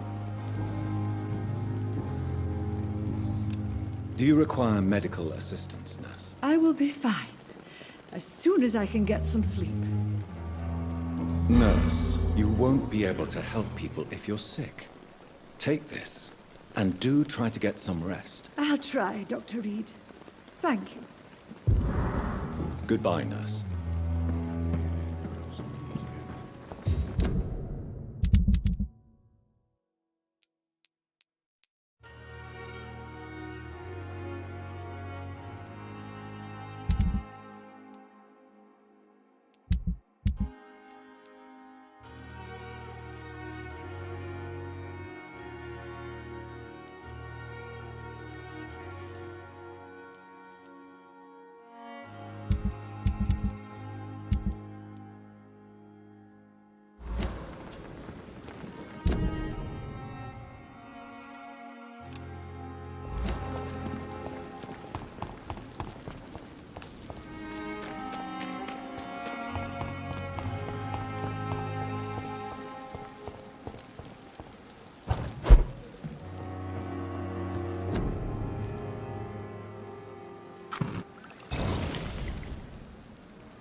Jesus.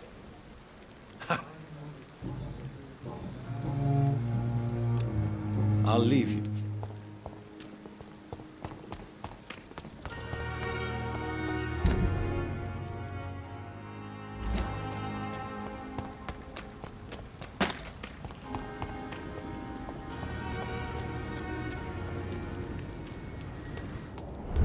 Speak English, do you? An inch! An inch!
Look lively!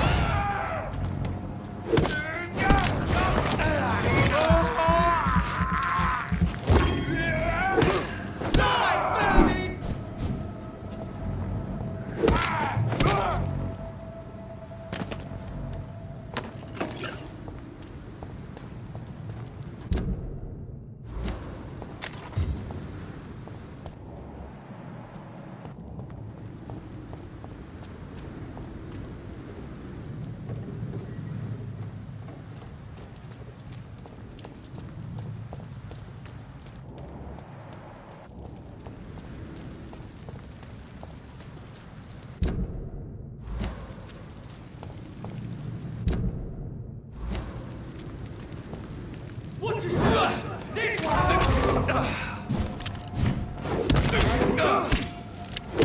Christ!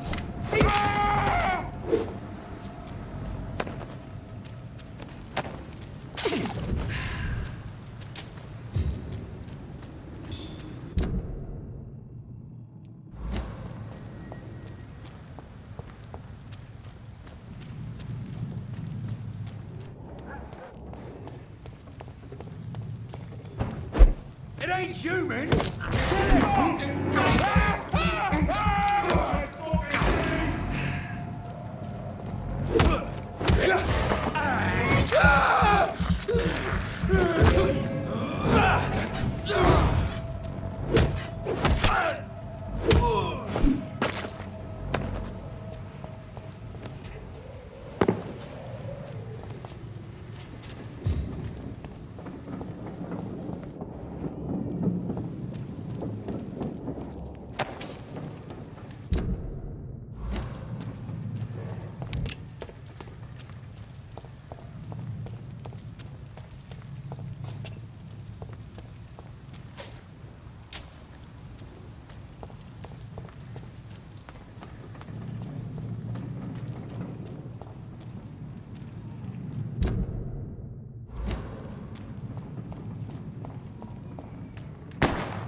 Good evening, sir. Who the fuck are you? Don't you see I'm busy here? Dr. Jonathan Reed, that's who I am.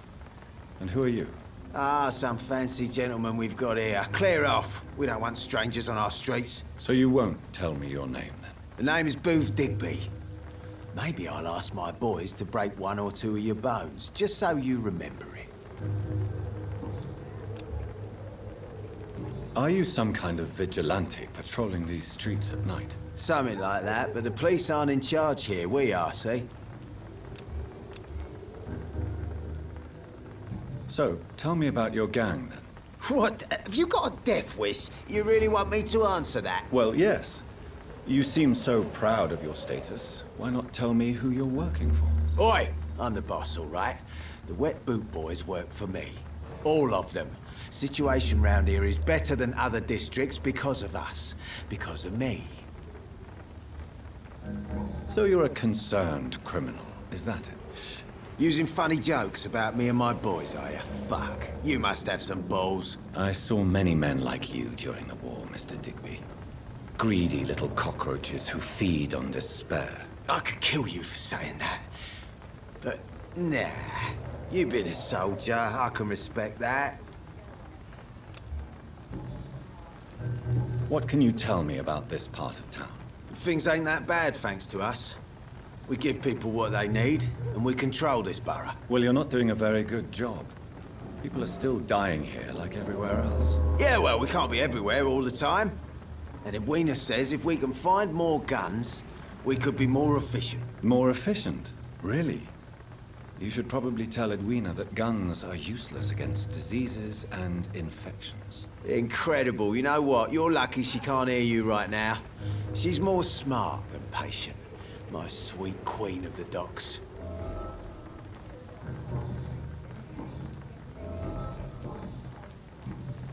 Goodbye, Mr. Digby.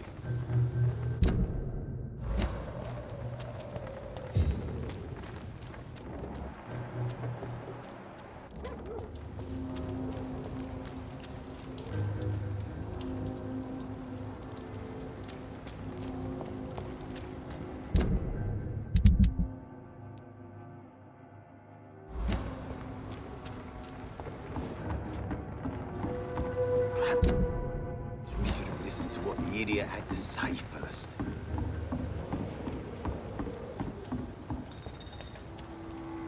Good evening, miss. I am Dr. Reed. May I ask you a few questions? Who are you? What do you want? As I just told you, I'm a doctor. From the Pembroke Hospital, actually. The Pembroke Hospital, you say?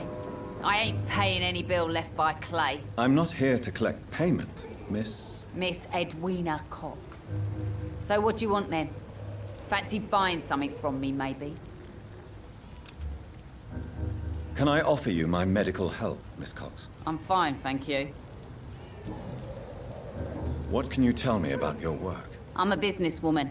I buy and sell things, and I send my wet boot boys after anyone who don't play nice with me. Gang member and shopkeeper. Can't be easy running double shifts. If you're interested, I may find use of a doctor who can freely walk across the city, you know. You're quite blunt, aren't you? I like people who know what they want and say what they think. This is a time of great opportunity for those ready to embrace their destiny. I'm not interested in a career in the criminal underworld, Miss Cox. Fair enough. Stay away from us then, if you don't want to get hurt or worse. Since my return from the war, I don't feel that concerned by threats, knives, or even bullets, if you must know. That's exactly what that stupid trade unionist claimed after he attacked one of us. Booth and I reminded him a bullet beats words every time. What can you tell me about this part of town? You can't trust anyone around here. As soon as you lower your guard, you can be sure some arsehole will take advantage of you. You sound like you're thinking of somebody in particular. Take the gravediggers of Southwark. They must pay me every week, but it looks like they forgot who gave them permission to steal from the dead. Looting corpses in a mass grave. That is a new low. Whatever. Hey, since you're a doctor and all, maybe you can access that forbidden area and remind those bastards what they owe. Really? Don't you think that's a little bit excessive? Bastards, all of them.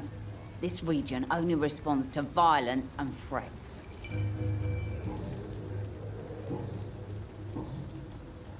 Booth Digby looks at you with love-struck eyes. Tell me, Edwina, is the feeling mutual? You have no idea how refreshing it can be for a woman to receive all the pleasure she needs. For once. I'll take your word for it. What is it, Doctor? A woman's not supposed to talk about these things.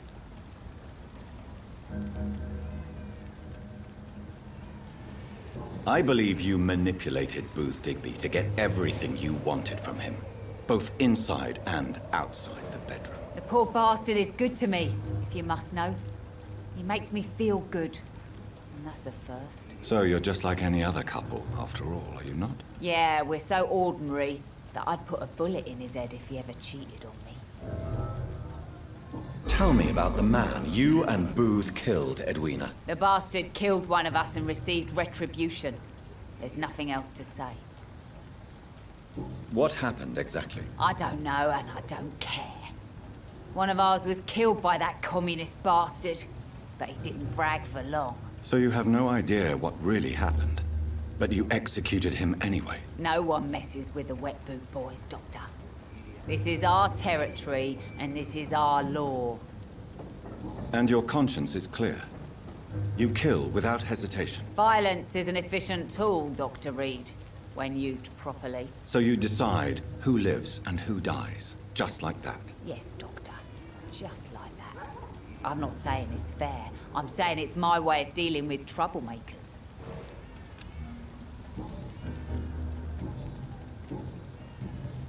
Can I see what you have to sell? As long as you have money.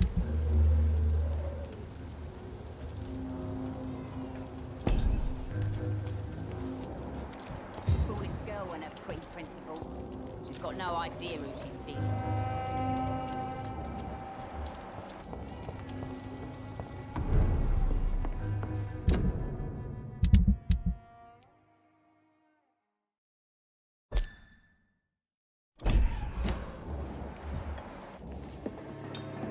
Good evening, Tom. Good evening, sir. You remember me? Of course I do. You're that man who seemed so lost when he entered my bar a few nights ago. Thank you for your hospitality. I'm Jonathan Reed, by the way. I'm still Tom Watts. Welcome back, Doctor. What can you tell me about this part of town? It's not that bad. Thanks to people like the sad saint of the East End. Who? Sean Hampton, our own private holy figure. Few are foolish enough to make peace with the gangs. Sean is one of them. How is it you can keep this place open? This part of town doesn't seem particularly safe. Well, since everybody needs a drink, my pub is considered neutral ground by most groups. Since I'm here, is there anything I can do? Well, perhaps, Doctor. Peace partly depends on my stock of gin. With the epidemic, my supplies are running low. How could a physician help you in this matter? I have a small warehouse just past the quarantine line. Perhaps, with you being a doctor, you could go there and come back? Doctors aren't immune to disease, you know. Very well. Show me where it is. I'll see what I can do. Oh, thank you, sir. Here's the key to get in. You're about to save many dry throats. I see.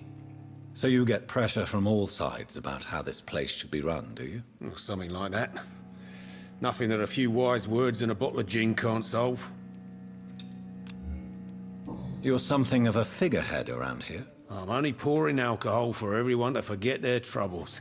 Sean Hampton is the one giving them long-term hope.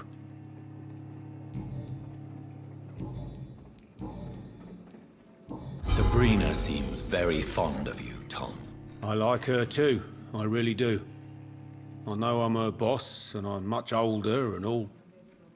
But I like her, for sure. What is bothering you, then? Sabrina is an angry one. She wears it like a coat.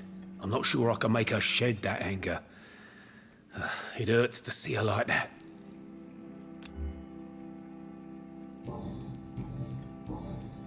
Goodbye,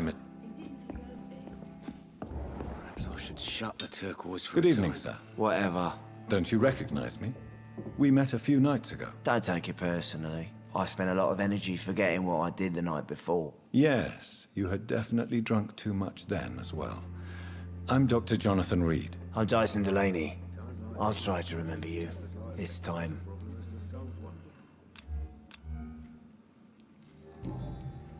What do you do for a living, Mr. Delaney?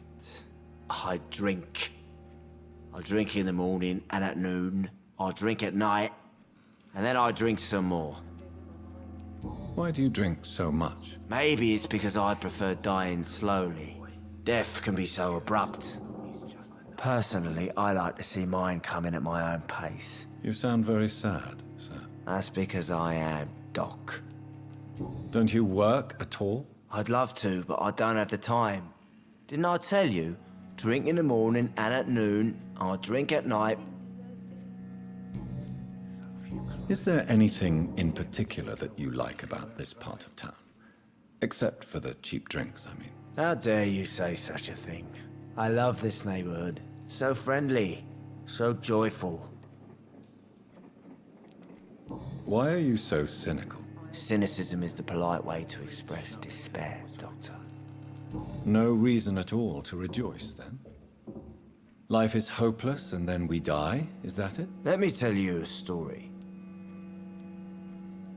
All right. Go on. A few years ago, when I believed a resolute man could change things around here for good, a tragedy occurred nearby. What kind of tragedy? It was a bomb. Bomb that exploded and killed many people. Metal and blood everywhere. Shouts, fire, broken window of the shoe shop, the torn streetlight. You lost people you loved that day, didn't you? I've lost everything. But you know what the worst part is? I don't even remember where it happened. I've drunk so much to forget it. And now I can't remember where it was. I can't pay my homage to the dead. I'm sorry, Mr. Delaney. It's okay. If you ever find the place, just leave a flower for me there. Even if you tell me where it is. I'm not sure I'd memorize it. Is there anything in particular that you... How dare you... No reason at all. Let me...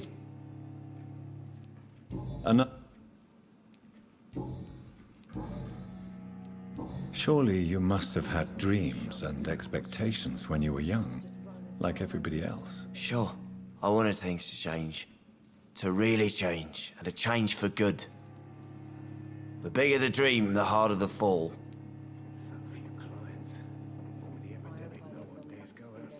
Sounds like you were an idealist, which is honorable. No, sir. I was an anarchist, and I believed that exclusive property is a robbery in nature. I wanted a new world to rise from the ashes, Dr. Reed. Do you really think the world is that bad? No, I believe we all can choose to make it better. But most of us are too weak, too corrupt and too guilty. I failed for sure, but others will come. I want to know more about your past as an anarchist, Dyson. I'm still an anarchist, Doctor, make no mistake. I just reject violence as a tool to change the world, unlike my comrades. Do you believe in a bloodless revolution, then? I do not believe in much anymore, Doctor. But I'll admit I like your idea of peaceful change. I like it a lot. Do you still see your comrades, then? Even if you don't agree with their methods anymore, I mean. No. I hope they'll come to share my point of view one day. I'll raise my glass to that splendid idea.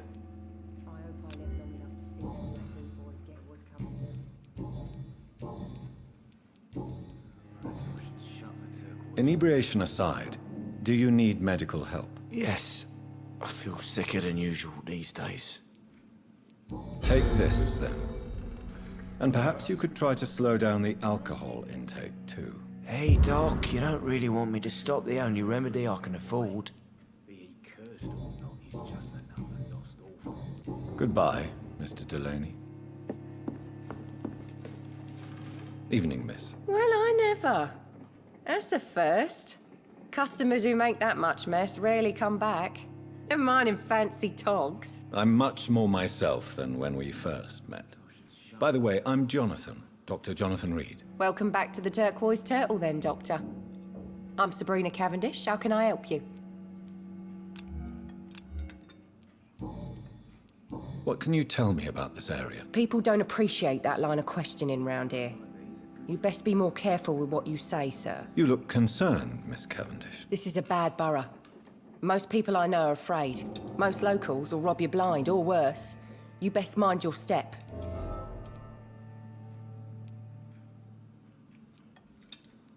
So you and your friends all feel in danger? No exceptions? Tom's the only exception I've come across until now. But he's not like everybody else. This place seems, how shall I put it, very colorful. I'm sure it has plenty of stories to tell. We get people of all sorts here. It's that rare place in the docks where you can have a drink without being murdered. At least it's not happened yet. So this bar is neutral territory, then? Yeah. Tom's convinced this is something the locals need. No one ever draws a weapon here. That's one of the reasons I accepted the job. Your boss must be quite the negotiator to force such an agreement. Yeah. Tom's a great bloke. Mr. Hampton, who runs the night asylum, he's the only other man that's able to keep peace around here.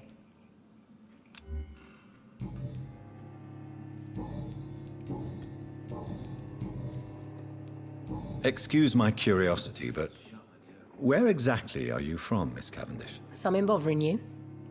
What, my name? Or my complexion? Believe me, I never judge someone on their place of birth or the color of their skin. If that's true, you'd be one of the few not to make fun of me. Just you, Tom, Dyson, Miss Fishburne, and of course Mr. Hampton. I'm sorry if I worried you. I was just curious to find out if you know this part of town well. Nosy. My dad was a sailor from Bombay, and my mum was a maid born up in Glasgow. They got married in London. And here I am.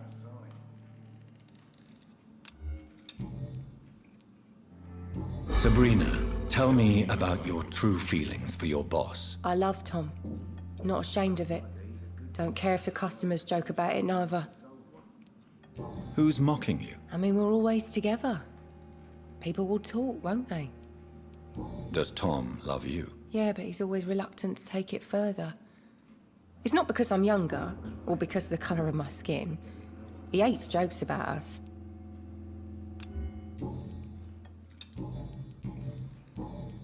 Goodbye, Miss Cavendish.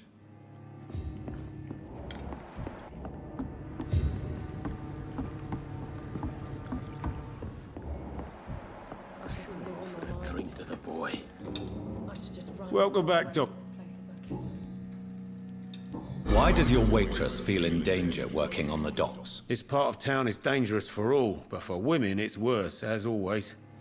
Sabrina is a brave girl, but she can't help feeling in danger. Do you think she has good reason to feel this way? Are you not worried about her safety? Of course I am. The truth is, she's tougher than me deep inside. She just has to learn to control it.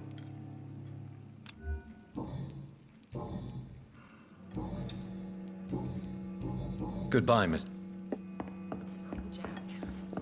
He didn't deserve this. You still working at this? Goodbye, Miss...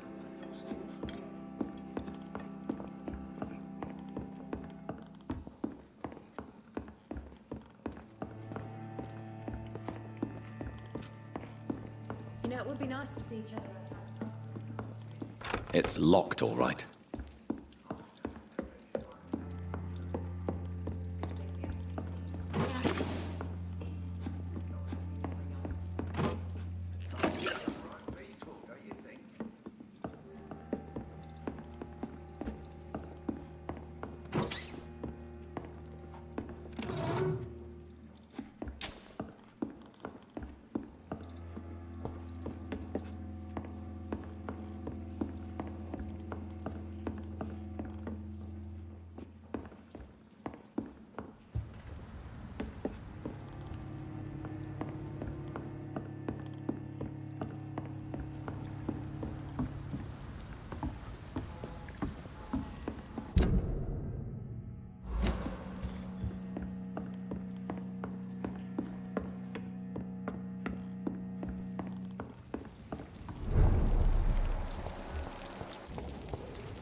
Good evening, sir. Good evening.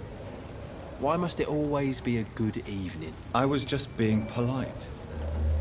I'm Dr. Reed. I'd like to ask you some questions, if I may. Don't like questions. Or doctors. And the name is Seymour Fishburne, if you must know.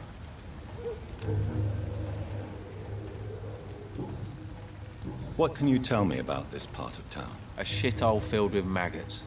Liars and thieves, all of them. Are you thinking about someone in particular? Nope. Hate them all. Especially these petty, whining little shitbag beggars. Is there no one who deserves your leniency, then? Well, Tom from our local is somewhat of a decent bloke. At least, unlike most maggots, he knows how to listen without opening his trap.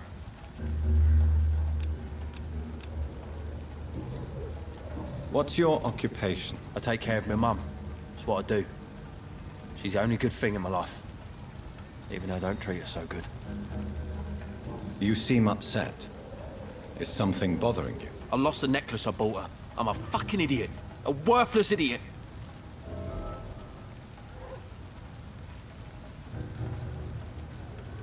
Sometimes it's hard to be a good son. I just want her to smile. No, I was thankful for her patience, appreciated like... God knows she deserves it.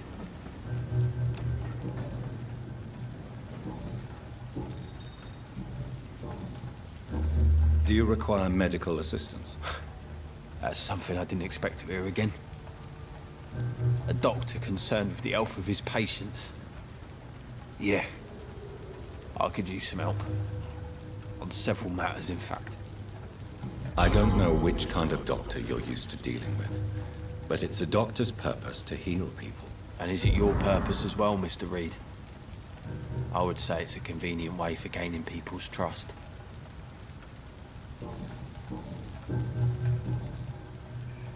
Goodbye, Mr. Fick.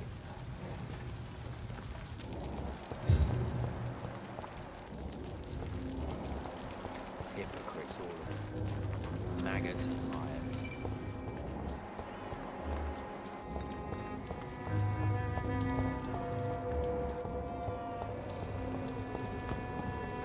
Hello, boy. Hello. Good evening. Did I scare you? You have nothing to fear from me. No, it's just that people prefer to avoid me. Well, I won't. I'm a doctor. My name is Rufus, sir. Rufus Kingsbury.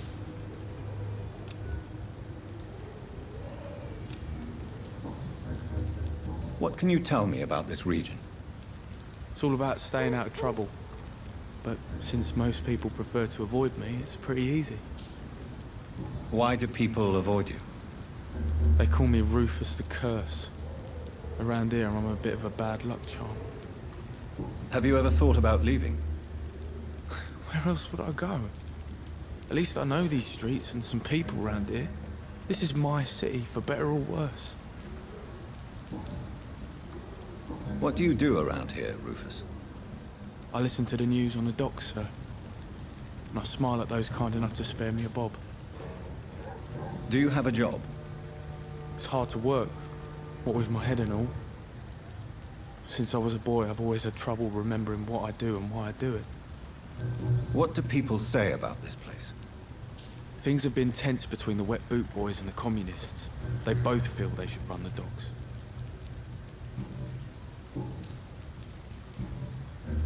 Are you alone? Where is your family? I don't have any. My parents are dead. So you have no home? You're sleeping rough? No. I mean, yes. I live on the streets. I have no home.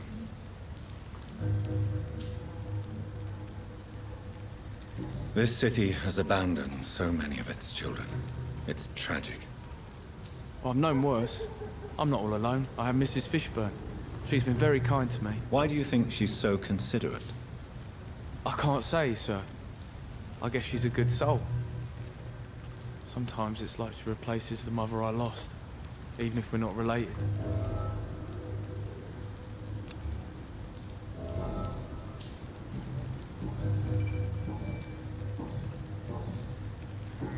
Do you need help? A real doctor caring about me. That's a first. I feel like a real person. A real doctor treats everyone the same, Rufus. I don't know what to say. Thank you, sir. Thank you. So long, Rufus. It's locked.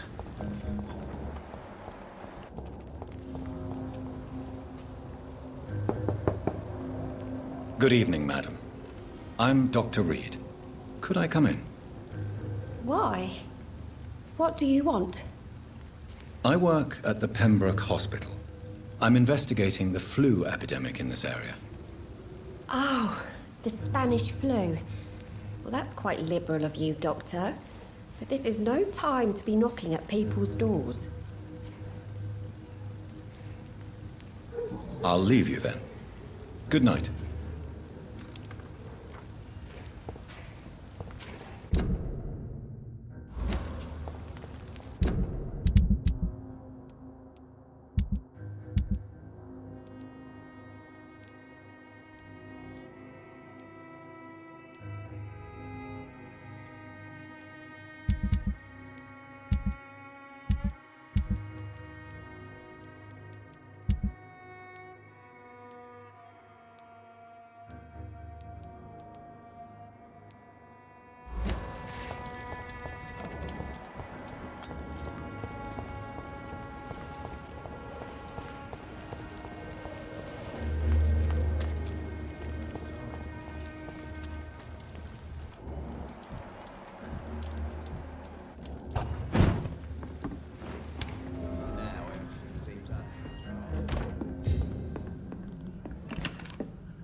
You again. What are you...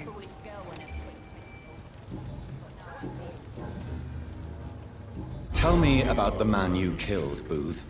What happened? One of us had been killed, so we had to retaliate. That's the whole story. There has to be more to it than that.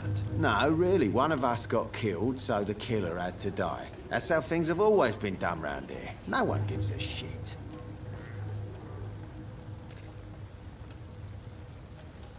I think you're wrong. Maybe the docks have always been violent, but you can't say the living don't suffer because of it. And then what? Let the commies and the anarchists rule? Nah. We're the wet boot boys. Our fathers died on these docks and they belong to us. Do you know Edwina suspects you to be unfaithful? Edwina's the one who asked to be called Mrs. Cox, even though Clay hadn't touched her for such a long time. You have not answered my question. She's a passionate woman. I've no doubt she'll shoot me down if I ever betray her, but that's not going to happen. I love her as she is.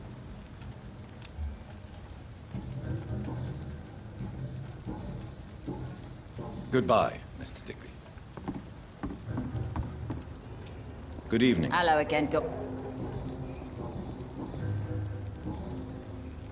Goodbye.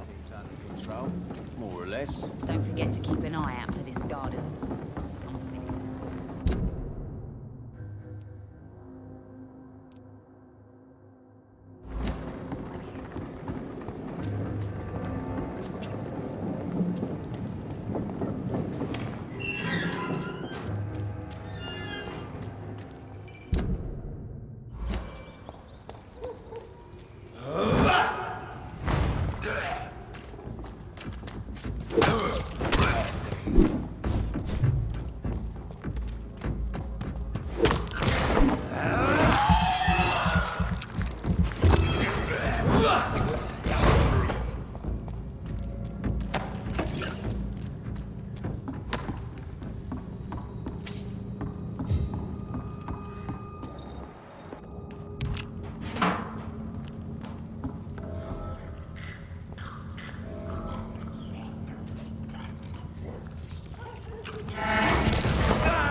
This is Braille.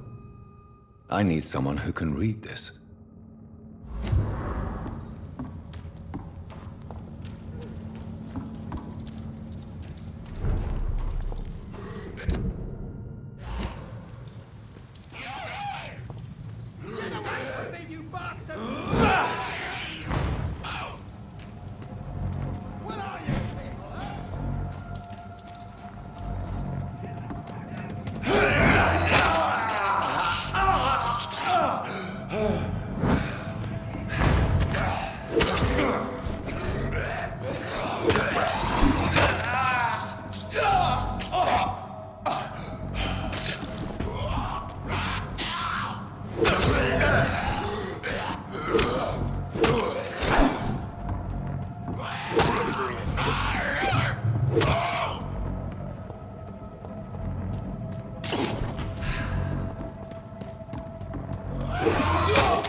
Are you all right, sir? What are you doing in a place like this? I'm not sure that's any of your business. I hope you realize that staying here will put your life at great risk. Pah! I'm not afraid of these guards of Priwen, or whatever these thugs call themselves. I can still kick some respect into those youngsters. I wasn't specifically referring to them, but are you really after these men? Why? They took my boy! I've had no news since he joined that crazy gang. So I decided to come and find him myself, to get some answers. I see. But as I said, your life is at risk if you stay here. And I'm not referring to the gangs either. You should leave, sir. Well, this part of town used to be nicer, let's say. Perhaps you're right. This isn't the best way to save Andrew.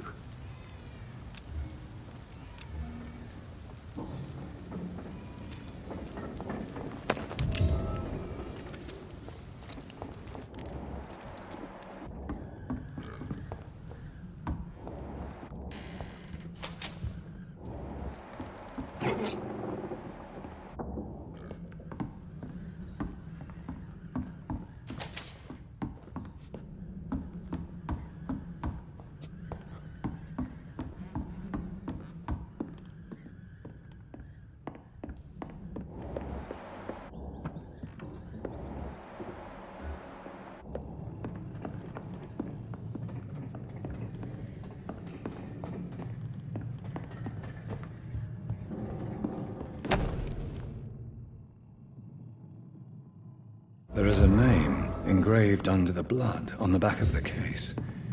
Jack Gillingham. Maybe I should return this watch to his family.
Hello again, Mr. Thatcher. Yes? Mr. Thatcher, do you have a job? No. Since I came back from the war, I spent most of my time and energy just trying to forget. I understand what you mean. I was a soldier too. No. Nobody can truly understand what I've gone through. Why were you locked in that sewer? What happened? I went by the canal after an argument with a friend. Got chased by these fucking wankers and had to barricade myself in, despite my claustrophobia. Why did you run? What was the reason for your argument? Newton wanted me to go to a hospital, but I can't stand being closed in. Makes me feel like I'm suffocating. Tell me about your claustrophobia. Has anyone given you an official diagnosis? That's what the bloody doctor said. But I don't want to go to a hospital to get checked again. I'll deal with it my own way.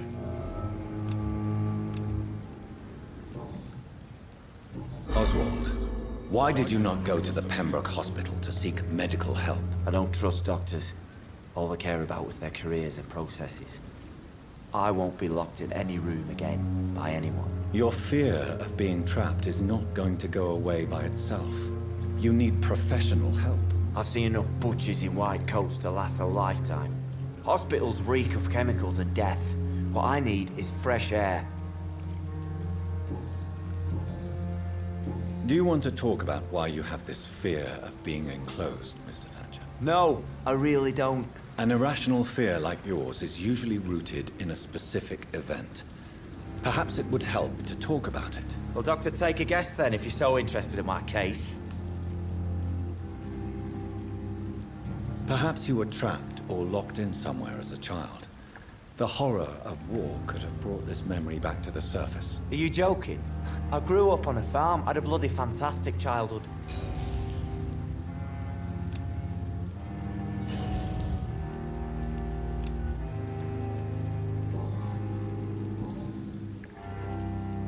Do you want to talk about... No! An Well, Doctor... Perhaps... Are you joking?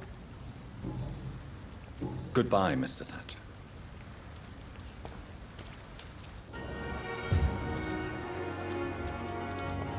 This city is not peaceful.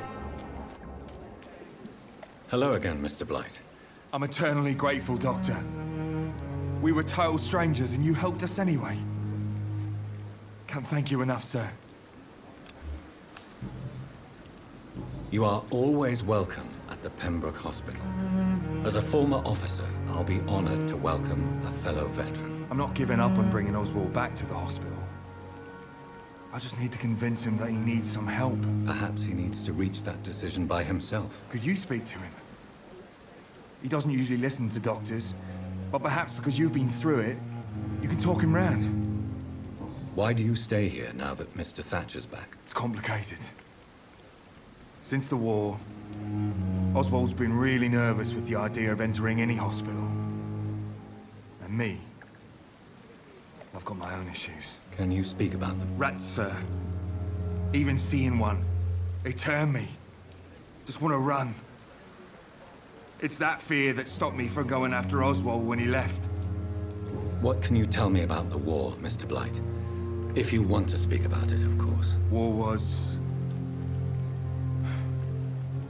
well, you know, sir. The stench of death everywhere. Your mates lying bleeding in the mud. Just praying to make it through and get home. Bloody nightmare. Did you know Oswald Thatcher before the war? No. We met in the battlefield. I think we were in the same boat to France. We've stuck together ever since. I fought in France, too. I served as a field surgeon, but it was not uncommon to repel an assault, especially at night. Yeah. The first time I was wounded, I had to protect the infirmary from hostiles. Twice.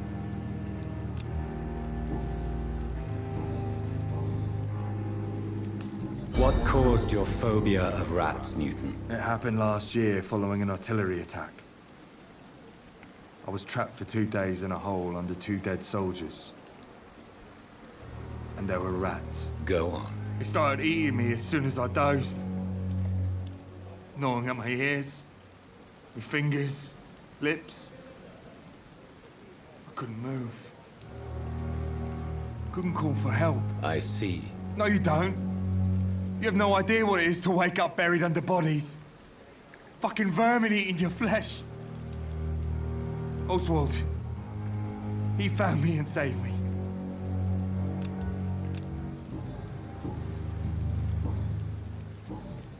Goodbye, Mr. Blight.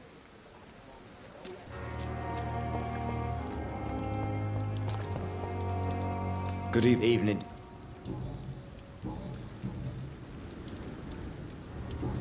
Goodbye, Mr. Thatcher.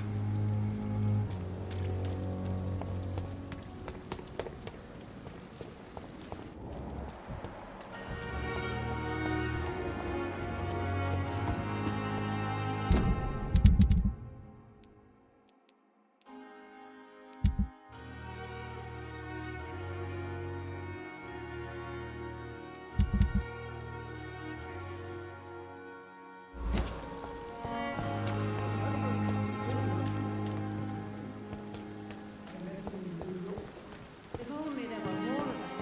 Less resignation, more determination.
I cannot enter.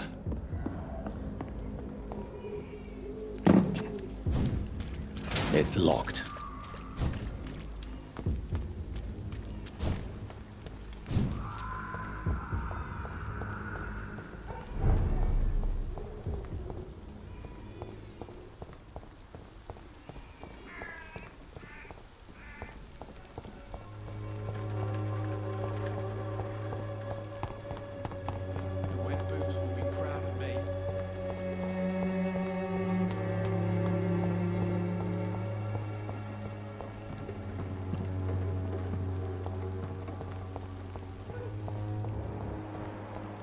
I won't end up another drunk arsehole literally. How are you? I'm not your...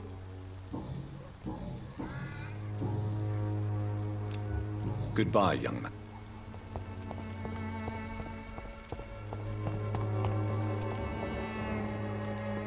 Good evening, Benjamin. I'm afraid...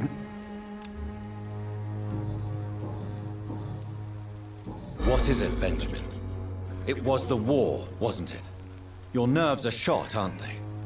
I need some answers, Private. From one soldier to another. The doctors called me a liar. A coward. Put me in a straitjacket, locked me up. Finally, they sent me back to the front lines with a handful of tablets. It's a pity that doctors still practice such barbaric methods. It's a dishonor to our profession. Now only the pills stop me thinking about this shit. To not hear the explosions.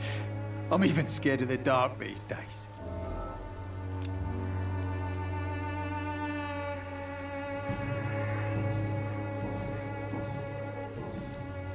A gun, alcohol, and a bad temper make a terrible...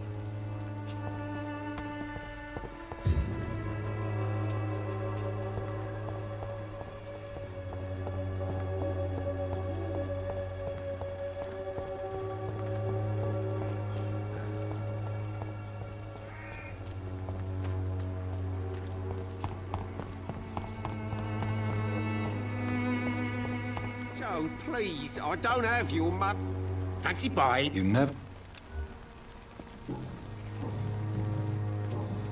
Right then.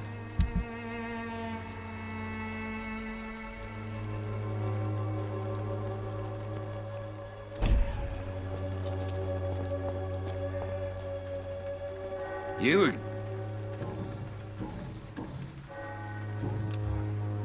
Goodbye, Mr. P.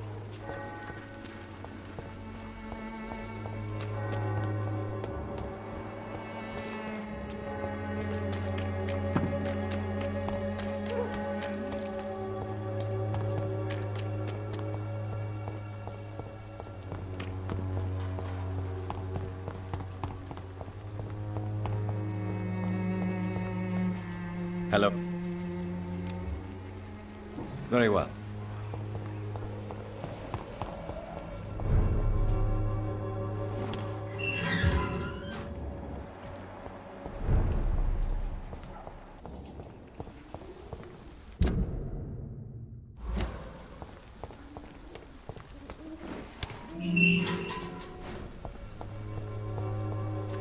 Some of us come to this world already. Good evening. And good evening.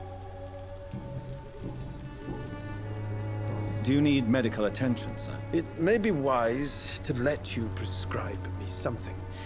I don't feel like I should. I understand your appetite for words and macabre beauty, sir. But you should be more careful. The nutrition of my mind is more important than my physical health. But I appreciate your concern, sir.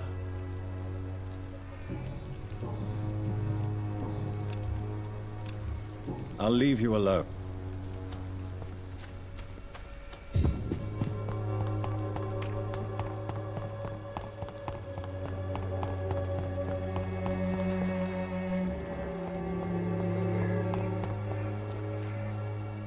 Good evening.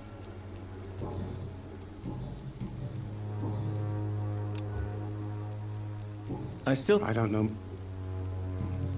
Goodbye, Mr.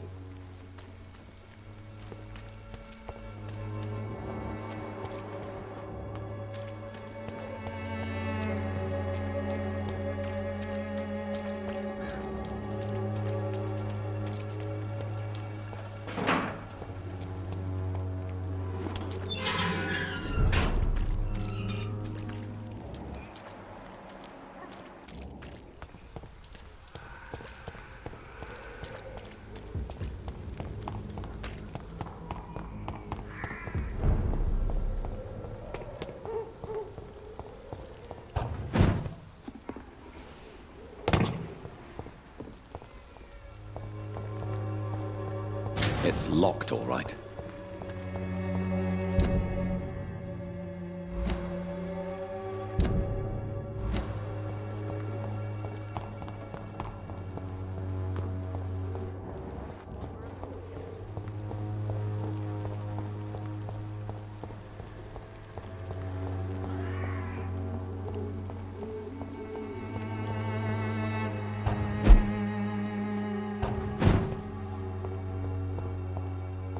It's locked.